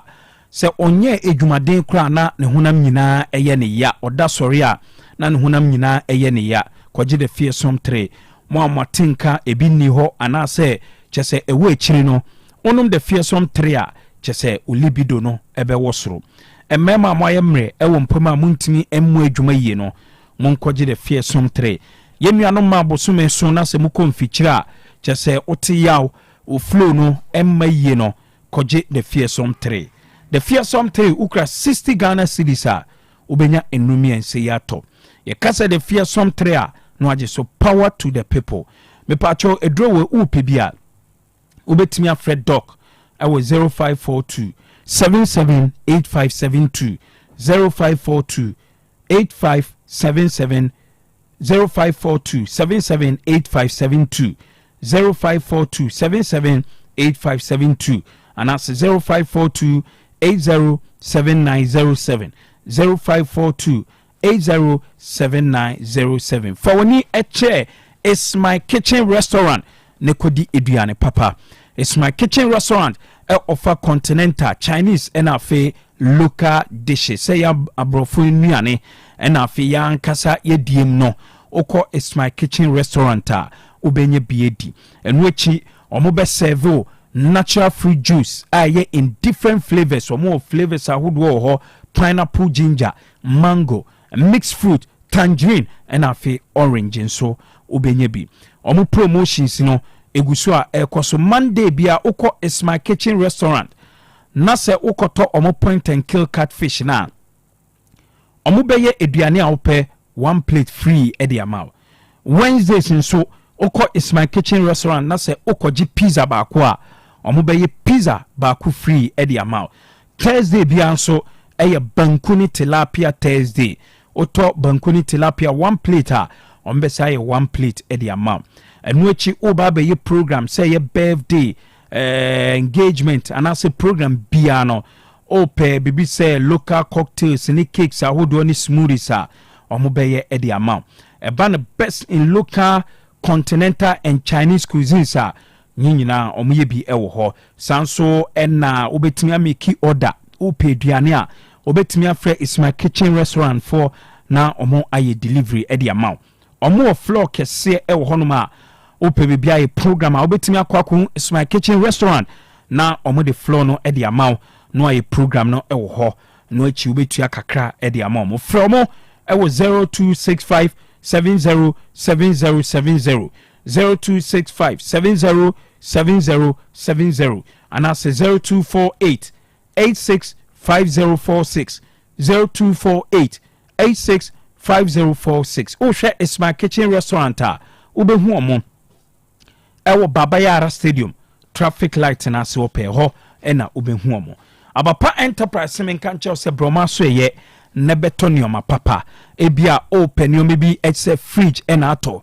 open fan open TV open air condition open washing machine papa a obetimi edesi nioma kama eye abapa enterprise open phone na ato say uye student na say uko school ebia wo senior high school ana say uko university ana tertiary open mattress papa to a ko abapa enterprise omutunto mattress a odi ko school a odaso a kama obe yusu ache abapa enterprise men kan che se omo no omo ye delivery otonioma e wo mo ho a omo ankasa e de bebrel sanso e na omo ye high pitches nyanse bia ope bibi ato ana se wo hu bibi e wo abapa enterprise na se wo hia na usika sem e wo foma obetimi etua ne kakra e de ama omo tuawia omo ankasa e de bebrel abapa enterprise there nioma papa fie eno no o shoma obehu omo e wo tafo omo showroom no e wo tafo 3 ma sakasaka park na abronsan na e wo animo no otu ani hwesoro a obehu abapa enterprise from e wo 0593 386133 0593 386133 and I say 0593 391848 0593 391848 kwajo rekon royal enterprise ena ede rekon heba mixer aka okrasini ne dru no ede aba ade afrani sisi yare unya okrasini ne dru na ebetu ase ede amaw mo amuye adwuma ewo offices amutena seche mo amuye adwuma dun asisi yare nti ama untimi enye adwuma yie no kwaji okrasini ne dru no okrasini ne dru no se oyoba na sabusume so na se ukonfichira chese odie no emaye flow ni maye oti yaw chese enkoye emfa mawa kwaji okrasini ne dru no yare afeni koku okrasini ne dru no ebetu ase one time se o pressure e wosoro unya binuma ebema pressure no aba form infections ene hawa kwaji okrasini ne dru no okrasini ne dru ndie uye bema na se onuma ugina onaso ebu edwuma kama sanso ena sciatica eyaw na wote no wo to ase ho ko sere ne onase no kwaji okrasini ne dru okrasini ne dru no ma eboa ema obody no eye kama emma yare nkitinkiti emme how uke bi ato a promise heba oyepa premises obenye bi ukun mu nso a Porsak heba wo ho apidank ewo ho Missy heba nso obenye bi sanso ena Sack Pharmacy ewo Patasi Blockhouse oba Otec FM ha ubenya okrasini nedru no tachimanfo munko Free FM obuasefo nso munko Time FM edwosofo mamo ha mo ho emma kumase government hospital na se hospital kese no enimu apa ubenya okrasini nedru no Freddie Menseba Danny Heba ena fi top amazing heba wotafo Methodist story building no ubenya sa enuni biato oko heba shop any pharmacy shop bia wo Ghana ha ubenya rekun heba mixer aka okrasini nedru no Fred Doctor was 0244 470067 0244 470067 ye dan ho aba se montwen ye koba ye de fiensem no ebeto aso ede amamo Sana lubinasha no manabo. And some pain no. Amuzu bitters. What's it? Amuzu bitters. Amuzu bitters. Mema ahwefo ni etiefo nyina kwa baba Amuzu Beverages Enterprise. Na yedin se bia be fe no Amuzu bitters. Amuzu bitters. aka atopa 5,000 bitters. Weye nsa edi nubna krojen a how bie ni achiri edi ahye. Na etiefu a omoteba me hodie. Dudu na beji amuzu co herbs ekoshe omade no no omade. Ibisu beji amuzu manpower herbs na ma konoa anaso na koshe omunsa. Ene bakasa inro mienu nyina bom atuni din amuzu bitters. Die koko hano so twebi na ekwani. Die ose ni be masem ahoodin wo fom. Se o twa 2 thoughts 3 thoughts na ahoɔden no epeja no enam damrama eni ododua a edi aka amuzu bitters winti oba bi ose oni atenka be ma bi a ose oni akono ne yire onya twa bi a sa atenka anasa akono no ebe ni enam se de pepre eni hwintia edi afrenti abre insano ne pampana no ase ma utwa bi a enyi wanum. It is a ukojabo biase. Now per se onisu ebonisu kakra. Kamus bitters why? Ebo eniso banyi wenum. Amuzu bitters to baako. Atupa bibiri. Amuzu bitters obi a otemia osi doctor ade chese mekuliko dua so a biye mutim anase constipation ewo me so. Onya amuzu bitters twa. Oye be sane kama. Obi ti gbo akohoma. Na so ye 7 favorite food a na ne kondo. Ni no matro. Otimi nidi unya amuzu bitters twa akotwetwa petati na aba medre na utimi ni no obedi akaboni kama amuzu bitters eyensa ehwam yie pa enam se nnua na ye de afre ma hoodinti onomu a tipa bia ni akire se metwa amuzu bitters re menye hangover bibia se ni ho se manom amuzu bitters ma ade achi hunam ye me ya dabi nnua na ede ahyen sane nnua emma nipa hoodene ma insechi how setipa ye uhubi insaburachi how se memuai ha menye hangover no me hubi weya insa miya meka kudro so a menu akukudro so a menu a how bia ni akire die otie mia onu bitters bia mu a no dana say na twa amuzu bitters na yede beba oba bia otie mia owo menstrual pains obuni sa obre pa no onom amuzu bitters mesebo so meso a be ko fichire kama insa ya meka ho asem ehu nya dene ne buo so nya dene se dodo pa na opetu dia no aba santasi apampatia na wa frɛ na my 0247 776743 0247 77 6743 amuzu bitters ekoye. Apomodin mapade enoane hepa plus mixture. Apomodin mapade enoane hepa plus mixture. Unia, Pavi, and the Black Smokes Mr. No, Malaria Dronana. Ani, say an answer. Otec 102.9Fm. Testy positive. I am no. Says a cool malaria morning. I'm in negative. Adia, 1 hour, Hepa plus mixture. And what do you swabber? I was our immune system. I am strong, the beer. Anti Pavi, a support immune system. No, not plus mox, no so, to malaria. Malaria symptoms. At a say, a tipaye, a fear, one more tour, and 1 million. Achakura 4 days, not Pavi, and the plasmox mixer, 1 mono, and 2 malaria and asakura. And yes, I dear Kuhu doctor. For 0542 778572 and 0542 807907. My dear Drunedi Pa Pavi, plasmox. And Hepa plus Nina. A pin for about or more manufo, and Quadawi in Fidu Nunca, or pharmacist and her bashop. FDA, I did in Cratwayatu. Hey, Opani, Mashusha watch, sir. Perfect series books here. Oma me koto obi ma me ma no. O wajajai. Abua wa mo se what to making kind kama. Wa kabrofo.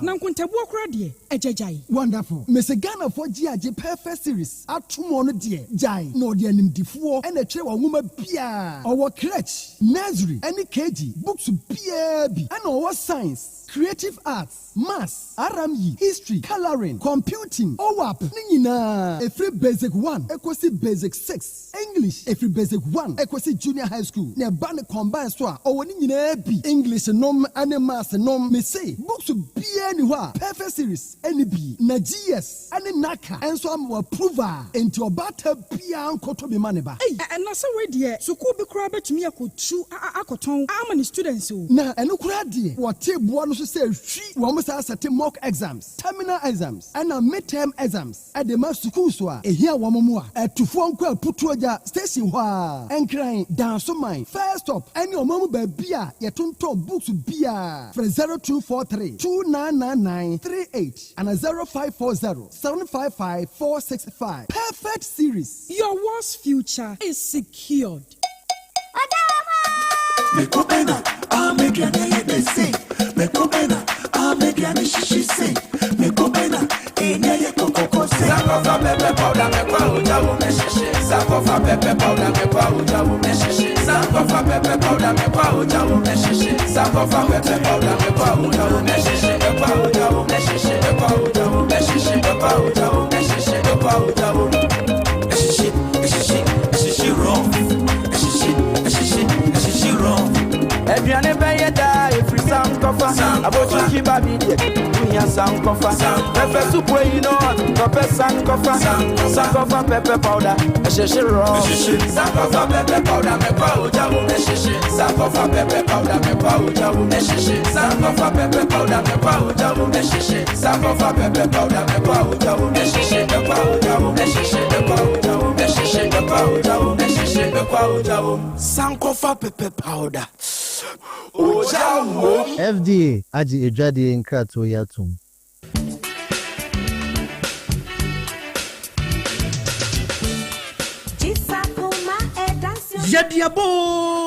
Yadiaba Braki 1984 Enterprise at Akuma Bites ne Akuma Atabi Ginger Lekono Abedjaso. Akuma Bites no yade 20 ni Shentia Pepre Nubna ene nutahini ahodo ena ayo. Enoa ena mrantie mabawa ene nipa binom ede bo wanum anakrewa. Wonom so a emo wanum etoso. Na enam odoma nkoma nuoma ode ayo ninti. Esan wo mfaso bebre. Afei yasan wo Akuma Atabi Ginger Leko.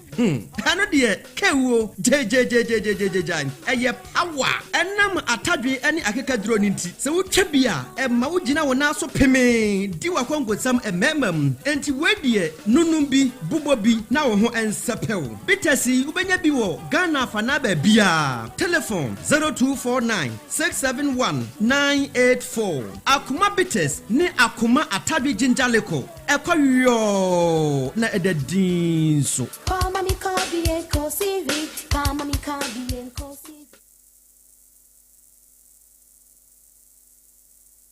Ensana nubinasha no manabo.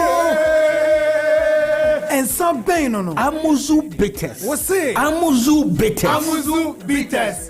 Koye. Akuma bites. Wachimakuma. Akuma bites.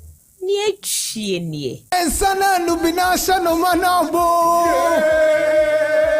Ensa bem no. Amuzu bites. Você? Amuzu bites. Amuzu bites. Koye. Okay.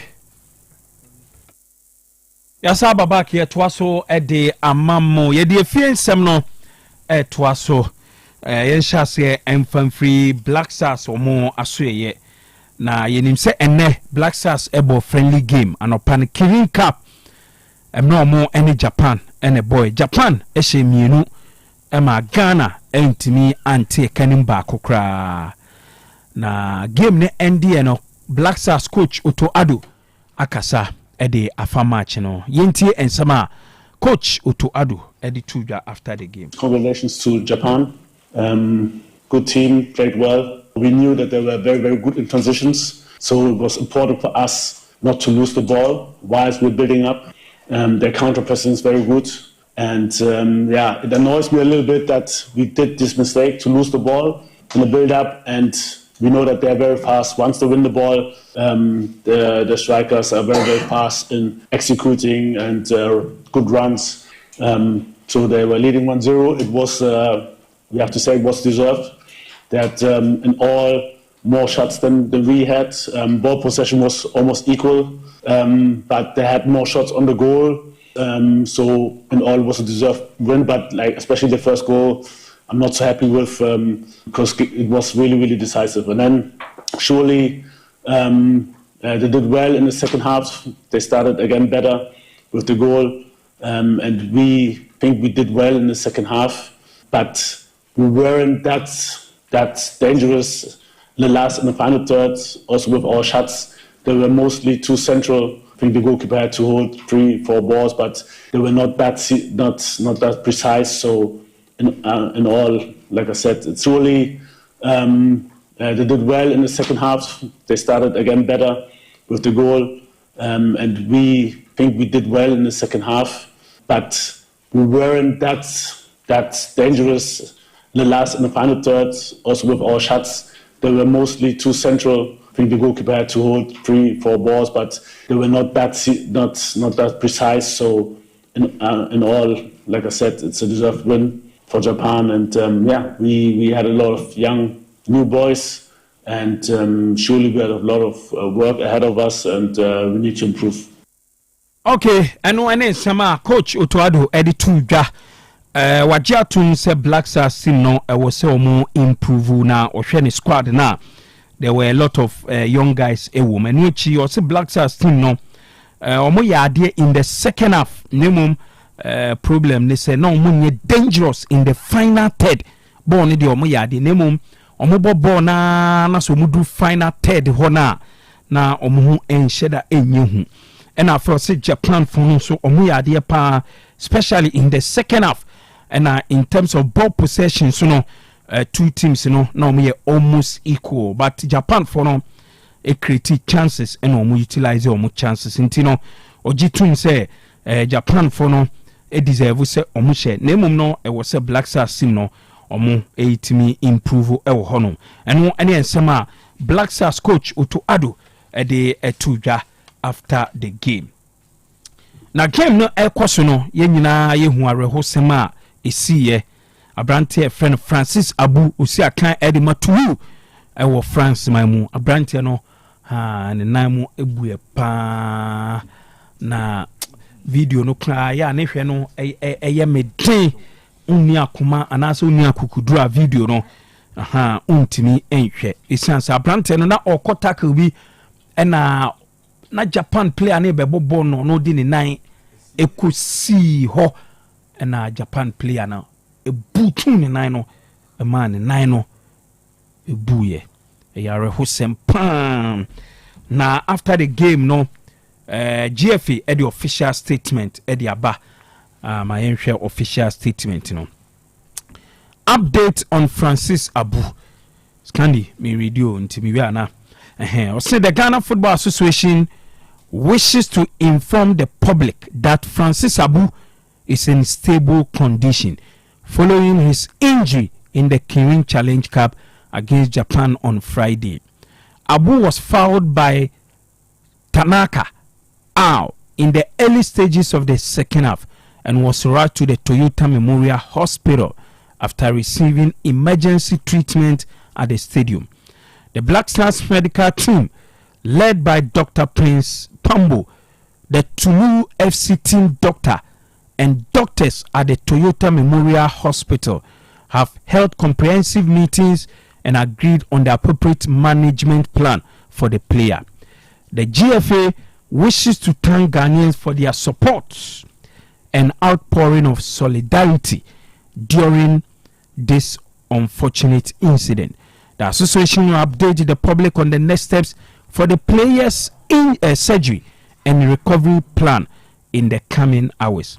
The GFA wishes Francis Abu a speedy recovery. And any statement a free the GFA or more asweya ebantis kandi boy kakre na Demonza ni titia na tintini titia na chese Abrante friend Francis Abu Ghana ni Kirin Cup ayeko Asia se kwakosi akan no wakwa akopra e wo honom na eno na GF no edi tudwa se de edi kan omo catch Ghana fo nyina se Abrante ne hoye na coach sorry doctors are omo free Ghana Black Stars Dr. Pambu Prince Pambu na afi so no Tulu I ho no si akan no omo doctor and afi tournament no organize no doctors ka omo nyina ye meeting omo aka omo habo ma yinhyemu ahwe kwan omo befa so metima ahwe abrante no ahwe ni yi pa na omo ankasa kwa yo mo ho ahodwiri Black Star GFA na ahodwiri say wo hwe said the Ghana for ede osia yoyo na omode arechichiri nsem ede ba efa brante ni pra no ho a na omobo nipa ono ene pra no edin Japanese player your friend Tanaka Ao did no o aha Ao ono no ne course a challenge na okuprai na afin so no almost guso hwe se emre di anim ya no omo besiesie no edna ko na yede nsekan ne ya keka no na yede die ato de eda na omo gidi se bibia so ebe fine eno me da say eno achi Black Stars captain Jordan Ayew so emre sie no ono so awehye abu speedy recovery a bompai se no ho ebeto no na unim se Jordan Ayew game ne de wentimi anko me see game ne because of ono so ni kotodwe issue eno ena game ne endi ya Mohammed Abu Prai no anase Francis Abu Prai no ena captain Jordan Ayew efa ne phone efreye na ofreye no ensemo kan no me read or say on behalf of all the players we wish you a speedy recovery and pray that God will heal you to return to the field to do what you love to do most. You know, any caller Jordan Ayew efreya ono so e kachire abrantie no nti we are hose me dem se video no me ntimi hwe won we do Brian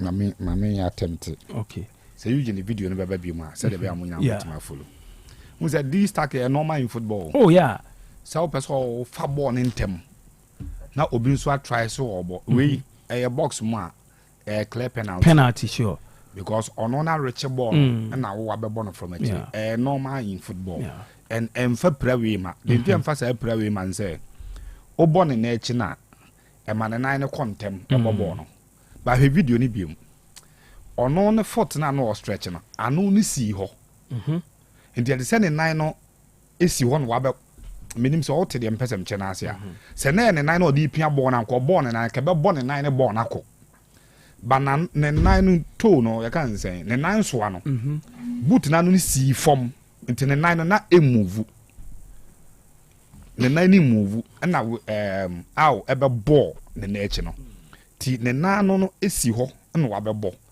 nti nan ni gina ho ebebu minim so all the make na se pa mo amhwe nse mu follow a say ne nan all stretch ball na no na ne nan wo in mid air no ana say e wo ball no no ball na echi aka be ball ne nan ne ball na akọ nanim e be ball ne nan ne ball ni nyina akọ ba he video ni biem obo say abu nan no ne to no ne na ba bia ne nan so ana no no si form ti ama kwan ama contact ne ba na em push ne nan na anko do you get it ti ne nan ni si ho na be ball na man ni buye no say adia na ne nan o de bobo na anko be ball ne nan ne ball ni nyina amanako but we dey see very sad abu ankasa nso no tackle no ko en kra ne nan anka ball no debi ne nan anka ball no ya ena attacker no nso de e say e just close to the 18-yard box no we have 18-yard box na no penti wono no onim se obi free na chi ba o to no wa charge ne nan no a wo de power e be strike ya she it is tackle na e very dangerous so anytime bi abekọ sa tackle ni bia no se wonan anka ball no so na esi nipa nanima chances say nipa nan ne be ball nan no e so high because ono no ohun na chi why you ready up no he is in control of the ball why he hamu be born short and now abu no de ne nan abu free na chi or ne nan be share nanim but unfortunately ne nan na nuru ball ne ho kra wow enti anu si ho until you can understand why Tanaka ono kra na se waye basa even after the game kra no the report so ko to ado ho koka so ye sorry ni ade so because no waye basa and the way a man ade ni see no na terrible. I say Tulu doctors are confirm and a team now confirm say Francis Abu will miss the World Cup. Me and him obviously he'll miss the World Cup. Na say we surgery. It depends on the recovery. Even if it take you 4 months to now recover. I feel now better rehab. Say this Spanish player need see na Spanish player Barcelona. Now we are used to Jamal Musiala there Germany Bayern. Yeah, need Musiala na Americano. Even if it take you 4 months, now or talk, Coach Bernard will be run a squad a month or two. And now say Francis Abunsu, one of those established players in the team. Say why established? Say ball first level automatically. And because of that, I'm here sure say game way. Now the chance to play. Or ball impressive. Until he has to go with this tackle. Because me sure say we dey me semu adwena me kire me me sure say ke bia Sali Subi Jikubi on e bia nipa no on fa ne nan shem because onim say Black Stars team no or the position dada me nim dey say me guess no e betimi aye and I betimi aye writer obi obo Black Star dada no established position. Yeah. Every who game say friendly. A friendly game. Let him kick the ball. Manamo. Kofi ana on me as on me obi pre-position. Position there. He would want to do everything right. Sanity. Sanity. E be clear can say because of that in Tina players ni be a dodgy friendly because they are friendly. Said they make an OT say. Until main risking kupra na. But I did BCB in there. And in a way, we can only wish him a speedy recovery. Sure. Say, so more preparing for surgery. You know, you bomb say surgery be successful. Now the recovery is why it's smooth. Now we're returning to football. Okay. Because and now putting food on his table. Okay. Be sure say more be kind any tearful nyina na say mo be me hu players bi a Black Stars o proud to World Cup tournament be a yebo pre-World Cup friendlies through that players ni be prepare me nim say mo on say we dey no crowd there the ma we different kakra ni say we are far away from World Cup. You be say another international break I think somewhere March.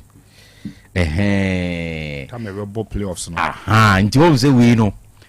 And to say Jerry are coming good na na your camp ye finalize squad no near the acco say occupy in that manner. So as for the names needed, we can mention several names. So but Abu Dhabi different. We are far away from the World Cup. So we are just far away from the World Cup. Say World Cup, we are looking at somewhere June, July. So, open names now. You pictures in the okay. We for Michael Essien the tour na 2010. Michael Essien shows a man for be kai pa mra ye call. Is it the 2010 World Cup, right? Yeah. We emra opraya. So nya injury na ni hu say a bad day. So you say Asian so crowded. Na no. You remember Angola no cry. Yeah. No. Na on peso obe bakrao. But because of the previous experience now he ana Ghana for akokase and no person be Black Stars beam so he went there. And I think the first game okugine mu na this injury so by okay and then Jerry are coming code Jerry Coming Codian and so picture no wow. Netherlands and Netherlands and it was the last game I near ball that time so no form near ball I think South Korea was a BBC every year. Yes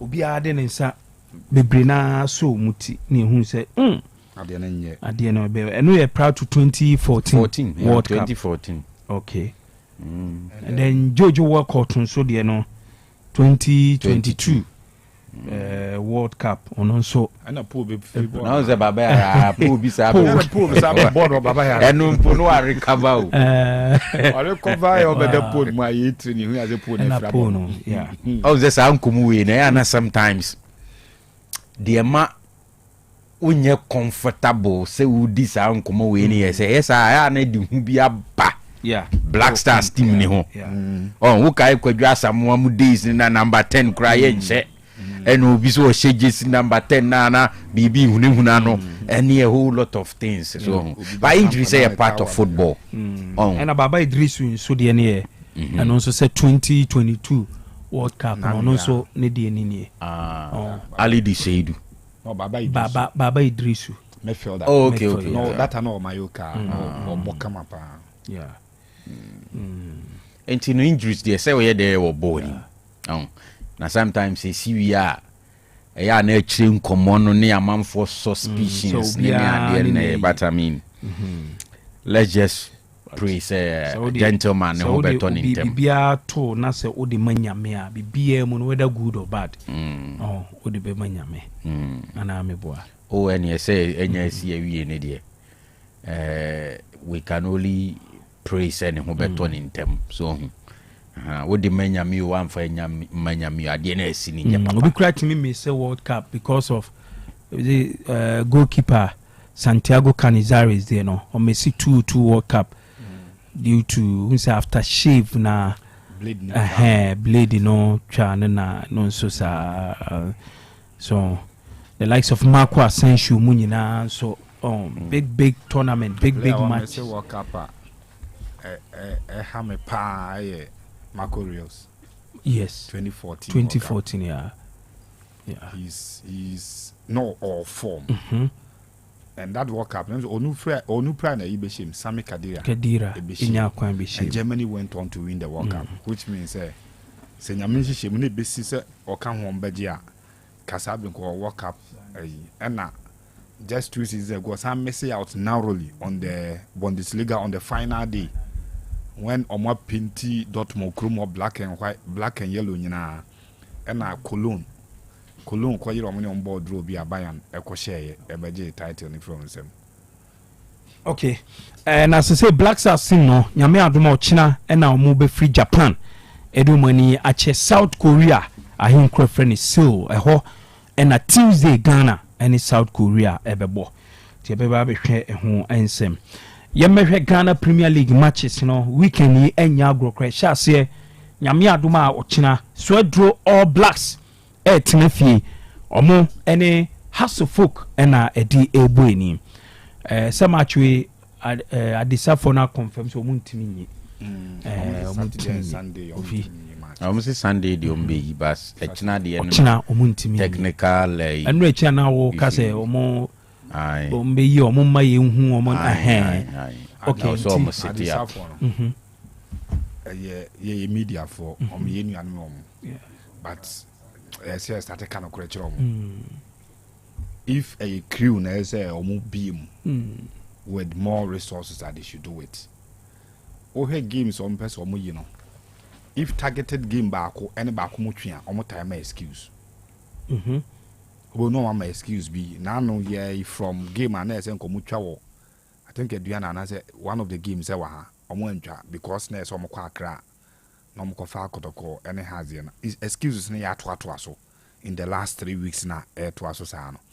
Of course technical challenges or but these are challenges that men can say you bit my fixing no a week long on a machines a we na no issues about you know say technically but say 2-3 days time na yamba on kai say there's a technical challenge into no you mean game no and from mama own share hard dream, but whatever it is, the interest on my for now game no. I'm try to be sustaining interest no. The Hasibo game was to me. Has any draw all blacks there is also something around the game. A game that all blacks for I can't say. A set target. A set target. I could say when we near. You don't make people get the impression that say the game no coaches masena. Be a coach and then you trade the team. You understand? Yeah. And has Ekoba normal started some more complaining about officiating. Because if TV so ye na ye has complaining officiating, and of course Tima opese onya a win. No the coach kura life akoto game no so there. In Ghanaian game be a bit messy in terms of officiating. Ye na said the has is sono. Or started so or complaining say officiating amena lusuke na ya ampa obenya some moment in the game about me the chance of officiating. You kill the interest you are building. Minimum sort me point now. Kill interest now you're building on the me mako swedro. Last season I was there. Say answer no more qualify. Yeah. One venue supporters no any the game nechi. Omo charge atmosphere. Very passionate about the game. It omo charge atmosphere now ahead of game no. Let's only hope and wish say she untoward enkusi ibenya fair game. Supporters be comport to and all that because the Ghanaian mentality when no one is watching quite different when they know say MS screen so nobody is watching some of these things but say the makana let's hope and wait say maybe visa and see all okay in the match officials for Ghana Premier League match day 10 no Ochina Swedro All Blacks and House of Folk was Swedro Stadium referee for Stabasios and agent Finfin Aboafo no Gilbert Adum Mensa from Takwa Michael Aluguni would line 2 and a Selam Yao Bless fourth referee match commissioner Abubakar Abdul Ganiyu on Sunday Babayara Stadium Asante Kotoko any Ediana Stars referee Dr. Imoru Osman from Cape Coast any bedi game no Peter Dorsa any Suleimana Salawuddin from Boga Ebejina line 2 fourth referee Emmanuel Graham and a match commissioner Felix Ajetisua 11 Wonders and Mediama Sporting Club University of Ghana Sports Stadium referee Nana Kofi Amoa and Ebejina Finfin Abraham Pate and Flipamo Ebeboa lines fourth referee Rita Boatin Cancer match commissioner Charles Dakwa Nana Fosuji Abo Spark Bechem United and Samatex and Ebebo referee Gideon Nikofi and a agent Finfin Roland Adi and Emmanuel Dolagbanu Ebeboa lines fourth referee Robert Muse and a match commissioner former referee Samuel KGC ono and a match commissioner for the game Pando Heart of Lions so Ebetine no many young apostles Eddie Abueni Julian Munu ebe center referee Gabriel Boateng and Bless Awazi ebe assistant referees Mohammed Misbau ebe fourth referee na match commissioner John Mensa ewo bebieni dance park Gold Stars and Karela and ebebo George Mauli Vamawo efi Takrade ono ebe ene bejinin finfin na boafo no ye Paul Atimaka and afi Theophilus Akugiri fourth referee Reginald Collins Amwa and a match commissioner Atta Manfred Golden City Park Brekum Chelsea any nations and ebo referee Maxwell Hansen and a agent Finfin Ali Timwaba and Tijani Mohammed Ebejina lines na fi Rastum Gameli Senogbe fourth referee match commissioner Ayo Luke and a fi AAK the second arena war Nzima Basake Holy Stars any vision ena ebebo Theophilus entry sechi ebejina mfimfi na fe Joseph Tay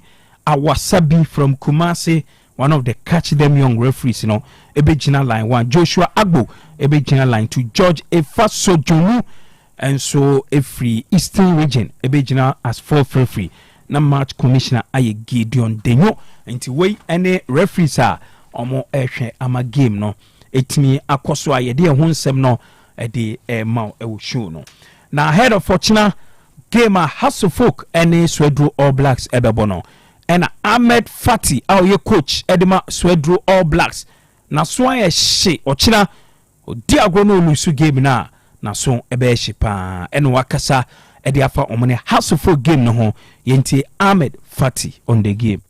We ready for next game. We prepare our team very well, and we ready to compete in the game until the last moment and fight until the last moment. There is no another solution. We have to win this game, and this is what we prepare, and this is what we'll try to do.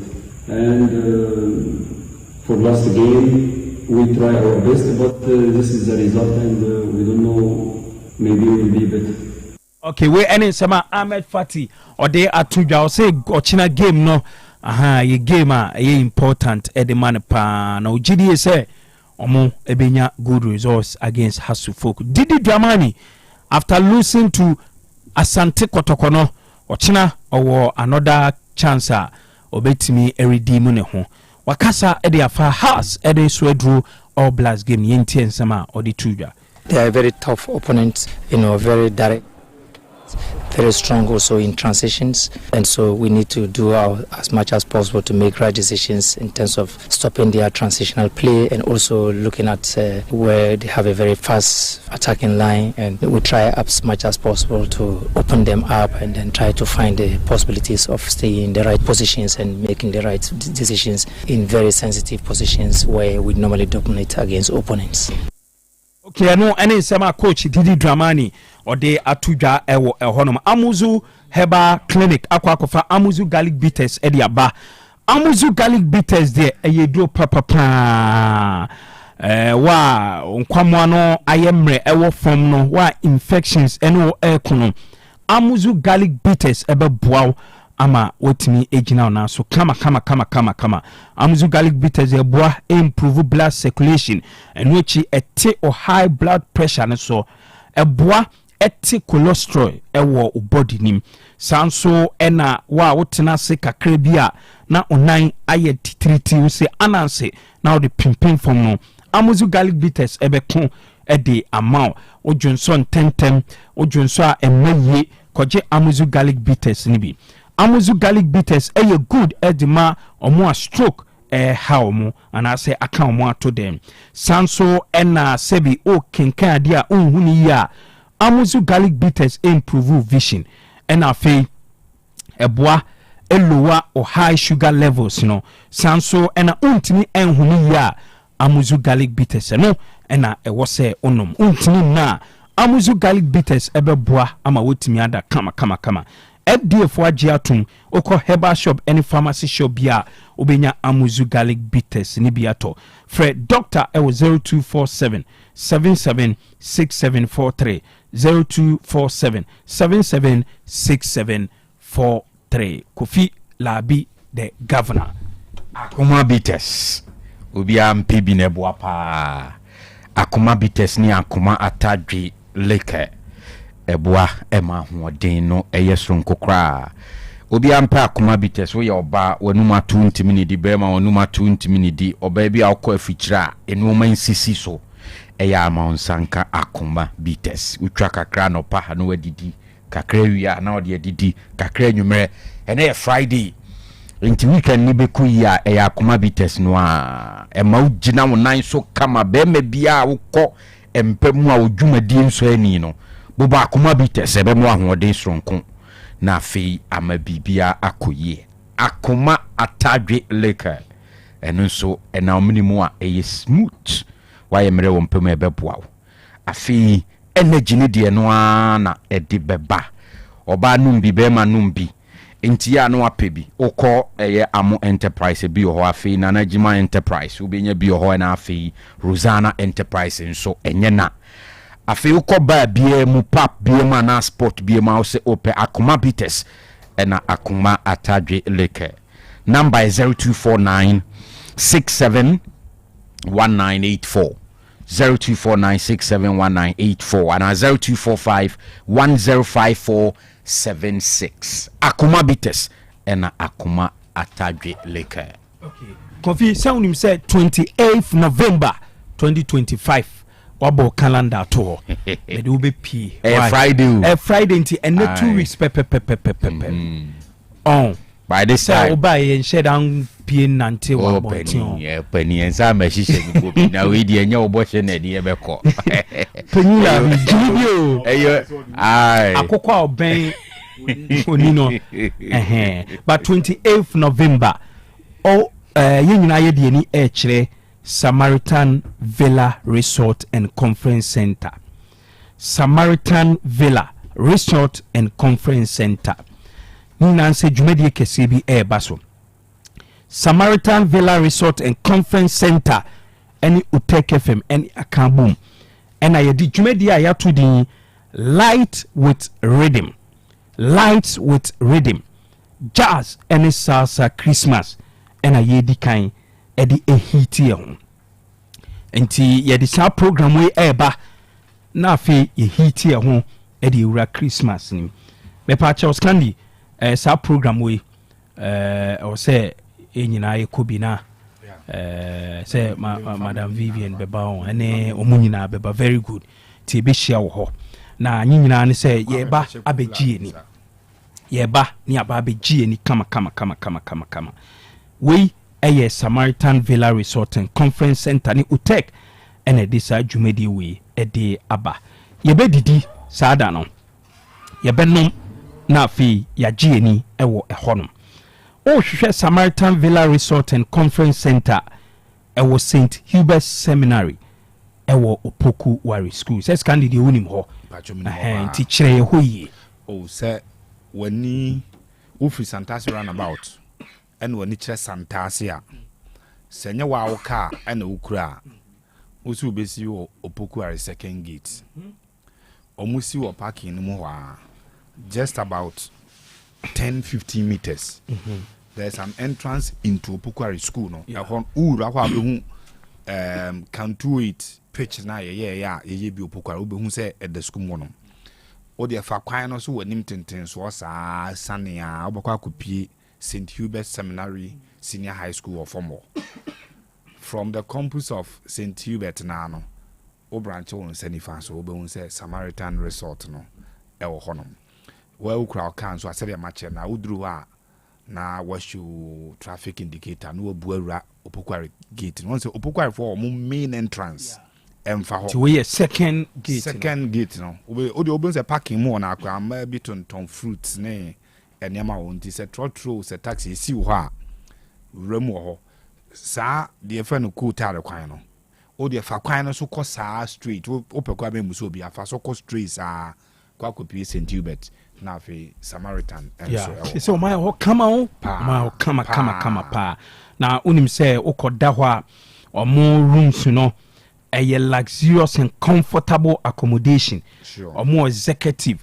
Deluxe and a standard rooms ewo ho omu rooms no nyina ye air condition and a musa water heaters ewo ho omu rooms no so nyina ye bed and breakfast okoda ho a chesa ade chia ne several breakfast omu restaurant kese ewo ho a omu tonton nuane kama and a delicious buffet and a fee chesa nuane a de local and continental dishes ewo ho almost our conference or kese enti schools ne companies ne institutions mo pe bibia kwakwa mo seminars mo meetings any mo other programs are mo Samaritan Villa Resort and Conference Center almost our large space e wo honum say bia obeye wedding reception as a program bia obetimi akwakwa e wo no mo prices no e affordable at the form enti program a eba so nyame adoma 28th November no opese o reserve ticket anase bia unhu hye na be pacho fresh Samaritan Villa Resort and Conference Center e wo 0322 495180 0322495180 omo na so ya sene a ye de agudi mu nsem bremo minim scan ye nwe be 1 or 2 minutes ha sene Swedru All Blacks game ne kakra bi. Sure. Ba wonim say MTN FA Cup nso draw no abaso. Yeah. Na Asante Kotoko any Future Stars ene beshia. Future Stars. Yes, Future Stars ne Kotoko. A future ene ebo home. Yeah. But a baby chairman say baba ya. Said last season omumienu ne hia e. And also future home. Ne future home. The baba ya. And a Kotoko eyi omo. House of Folk concerning team from True Life FC omo division 2 side. And a Asia. Na ohwe zone C na so action ewo ho Ashanti region zone no. Matches no ano ehyipa. Yawo FC Ashanti Gold 04 mo ne Benab FC. Game na mu be feel mu be de pa. Ewo boase. Sure. Future any Kotoko. Park Academy any Kim Faisa ewo face. We a repeat of last season fixture no. And afi Nations any Ebony. And also a mube de pan sa ena etie sure waka Ebony mami just a minute on that and nyame admit na FC Ashanti Gold our fourth away game yebebo ewo Mohammed Kamil Sports Stadium ewo offenso yene Ebony ti Ebony ebo omo ye debutants ewo how do Ebony yes Masaudu Ebony. Aha, okay. Omo ye debutant Division 1. Unse last 2 seasons, any qualify by the zone. And last season almost qualified by zone. And 2 teams here square off. FC Ashanti Gold. Nyamia Yadom. Your very fine technical bench behind our squad. Our moment resource by coach and structure. And the team ni nyina no bebe to more any the medical doctors no now we make sure say you players no a condition na correct pa and your first away game was against soccer intellectuals I was in Yabriku your kopeke a vital win or your second away game was against New Edubiase coincidental almost about Obuase wa your peke that win. Third away win was against Police National. Almost your call a year caswa, a co we need it. And tomorrow, Nameadma, Yane Ebony.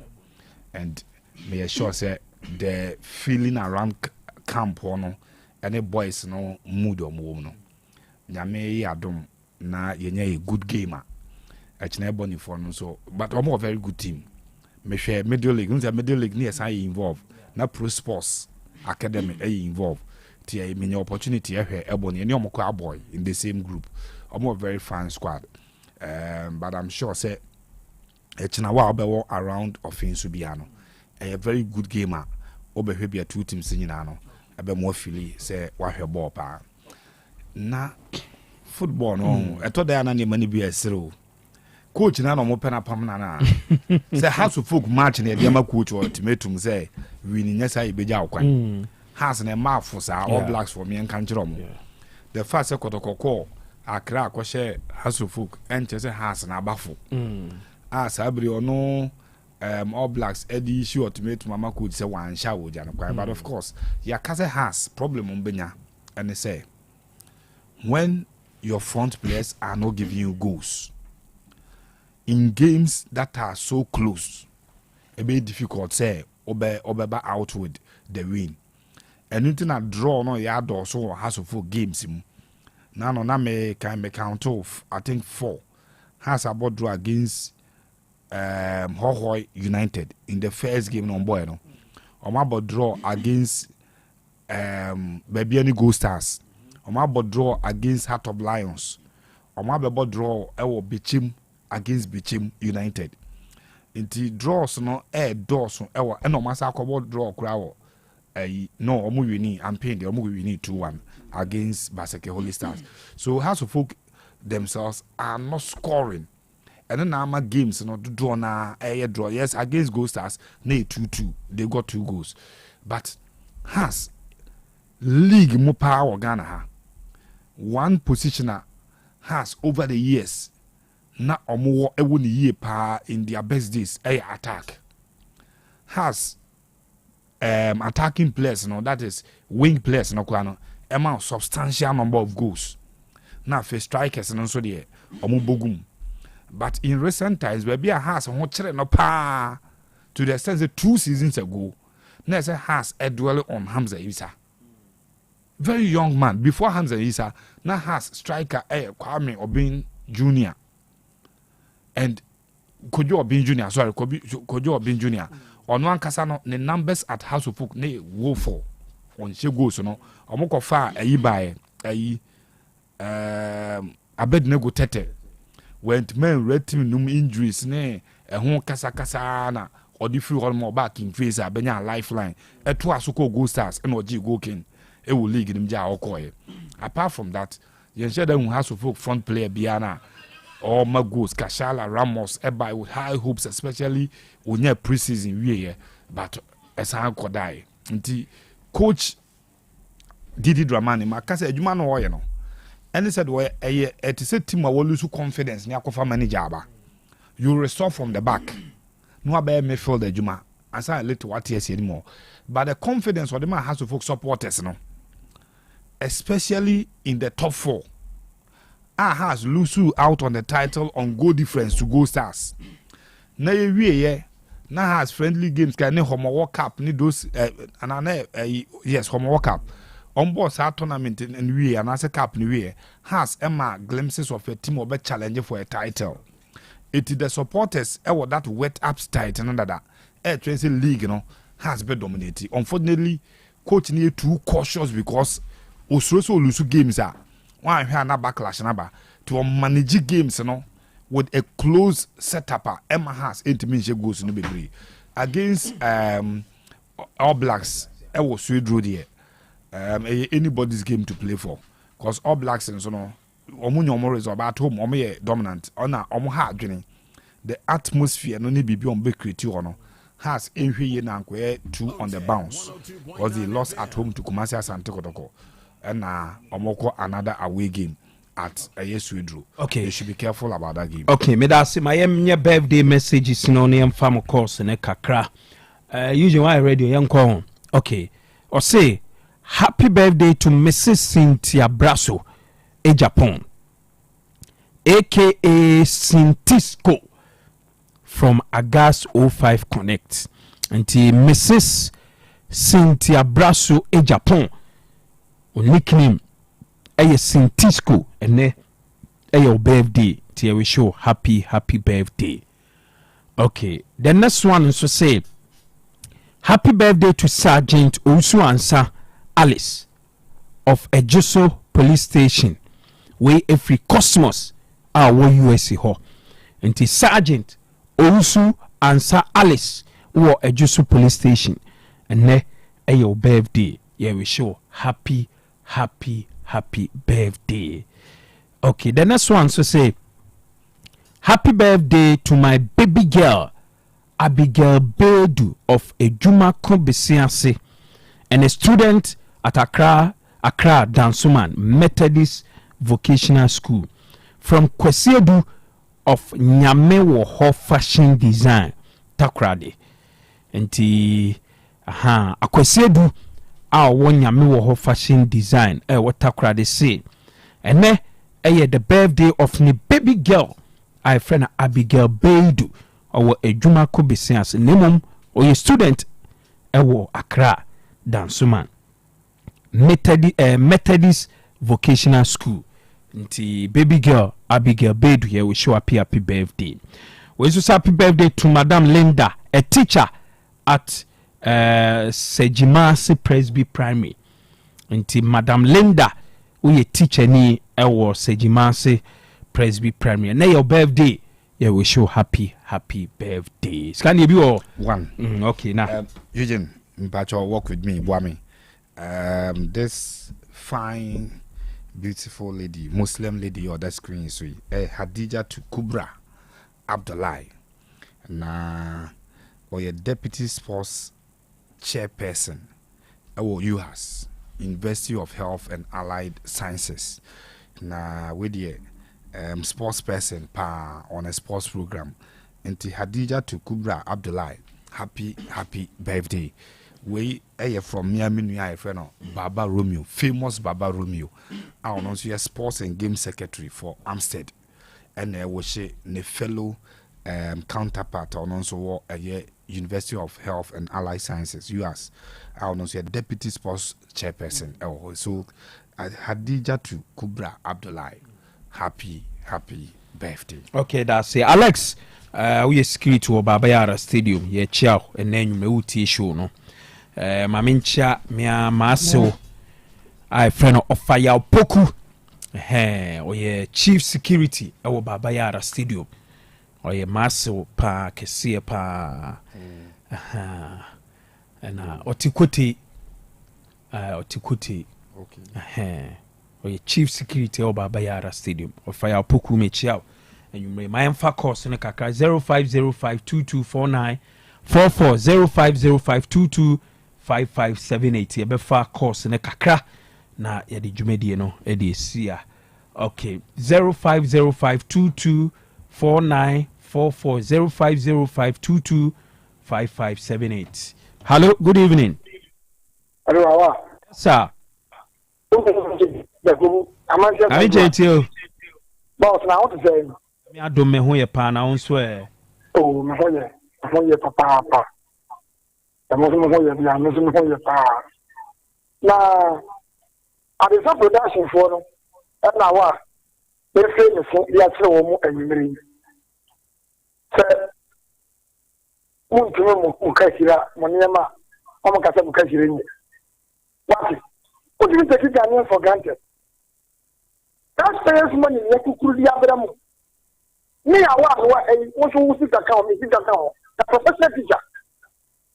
Na mutu miskadu market emu ye dey here ti awa local government ye di dem the foreign no ye ni yo nti o di back to 1 week no ano na programming na dey ye na say free school because when am use am dey about so much you me say me be mad ina kenkra anyi mo mo bo team re so ya se no so mo kimi ni market no omo ganze ben wo there yani ya kai ni logistics omo from other business ya omo tinye market no bia ma ye start am wo mo ye ni ewu o to me o market ye nu da bia we can wa 5 times and omo so omo yi market awa omo ntumi ye okay what do they want to take us for that's the one ya pass Allah no kwa ni nyame nyaduma me da sipi minu ya hello hello Mohammed.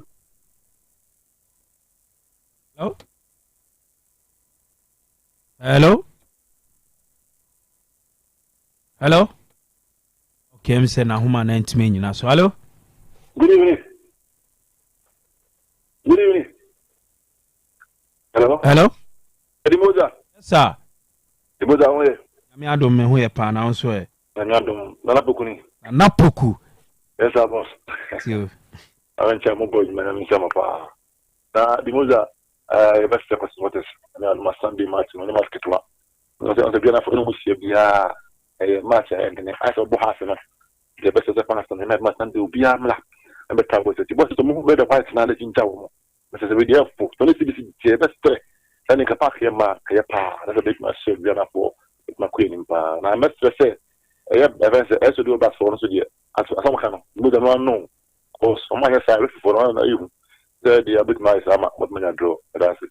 So me da sipi na napoku. Hello. Hello, good evening. Sir, good evening. That's what you need. Okay, minu ya itio. Me modima but no me the most so more than the mission. You meet you and say, "If we take one kasaro, show me o me fashion show no me you." Eh man ni wo mo nyame gina TV so no mo ye. Bo mo pebo. TV 3-4. Ana fata yene mo munyi. Mas TV yo. Kai dia na ne dia ma omo ni sa omo ni. Kana mo ye sa. Ke buka se bi on se. Kotoko. You tell me ko park me chire mo. You see a mark of foreign team. Mark of a top striker ba. No be the one then say e woni bobo. Because on the life you know, on my park. What about my life? Neka so we yon ko park or ball no. But people about life for better fee no ball no. What ya so my park. Tumba mi sa adro mi twam. So bona my life amunja ne ko bia ko park or ball. Ko bia ko ball no. ina na ba so bi ni kama fo ko pa kero da ma so da CP hello hello sir don't forget boss check here the session ya sombo la tatemo pe patola mese mtio hata fo busha ko ringa na mtio bia ene tuna ken fere sa ngofo 3 weeks always na dini no omoko Morocco bai so mo kaeria mekai mi fide mo be tente o wiki de ya dini ye pa okay me da se hello unji azabu ni sa media ndiyen kana ko enje pa se waje duma to ho se ye born ha na se ube ka chemje only has any all glass dia na duma na wo yana ni se no wakwa ko yi eyi 11 wonders ni team bi e wo far yi ni akwa ko yi no ana e duma no ene sa afafo no ya di o David we do mun ka se e ze tina nko mo ti so ma di no ma yi match na me ya hwe bi no ni ti wonu mu di bie ni wa di mani wo mu wi ase anu wo apart from football it is so TV too na me hwe ball ni wo so na oni ball we ma me hwe bi de NSA o mu ti so ma gina na bia na chi o mun kan che so mbe yi ball na kire yen o ma ye team di bie ni we ko ye since 92 Yaga ball ya di ni abaka de wuni sa ma chwe ni ehwe ka team say si main road na si won mu aswa ayi won more because to sa ka bia say si kwem o ne si won mu about 3 days a media run about wo ka say si won 3 days e dia de papa na koso wo my way ball ntu mama no koso en sensan kura mu ntimi manage e wo kuma 64 stadium ne sensan wo ntimi manage Kediensi wa Accra e ma 6 etini akowu ya se ku esi o man mu soja point ni manage yiwe ya o mbeti na manage o man no okay every kuro ya sremo o mu so ma gina na bia no mu ni cha match ne kina me obi an hwebi eni nya me nyaduma ase me ban fa last one e wa hani fa show ni say hello good evening yes sir good evening Continent the Jimmy Kemi ama oneso etio kakani kapa has martina abisa ko engineer ni was man son amade batto so amka so ombe prima de so amka so ombe ay mo wa so ombe ni has martina ni ni na ni bitin yako over ari to over ko over ko I think we see ne so ne do na ngai do mu bi ya ko ya ono abana ta da cewa na na samu mun zo mun ne ban fara sai na mu ga kan dai to konzo again tababo ta mu da ya okay ya da se ya mfa course ni si ayi ntimi mfa call biom ya da munyina mo ase ya da mo ase mo amukan ho from 7 ebe pem samre nyina ya da mo ase mo amufre baaye mo amu send messages and mo amu contribute to Facebook ni so nyina ya da mo ase me de Awal Mohammed ubetimi afre me Demonza mote wala sinka se Scandi and afi Kofi Labi the governor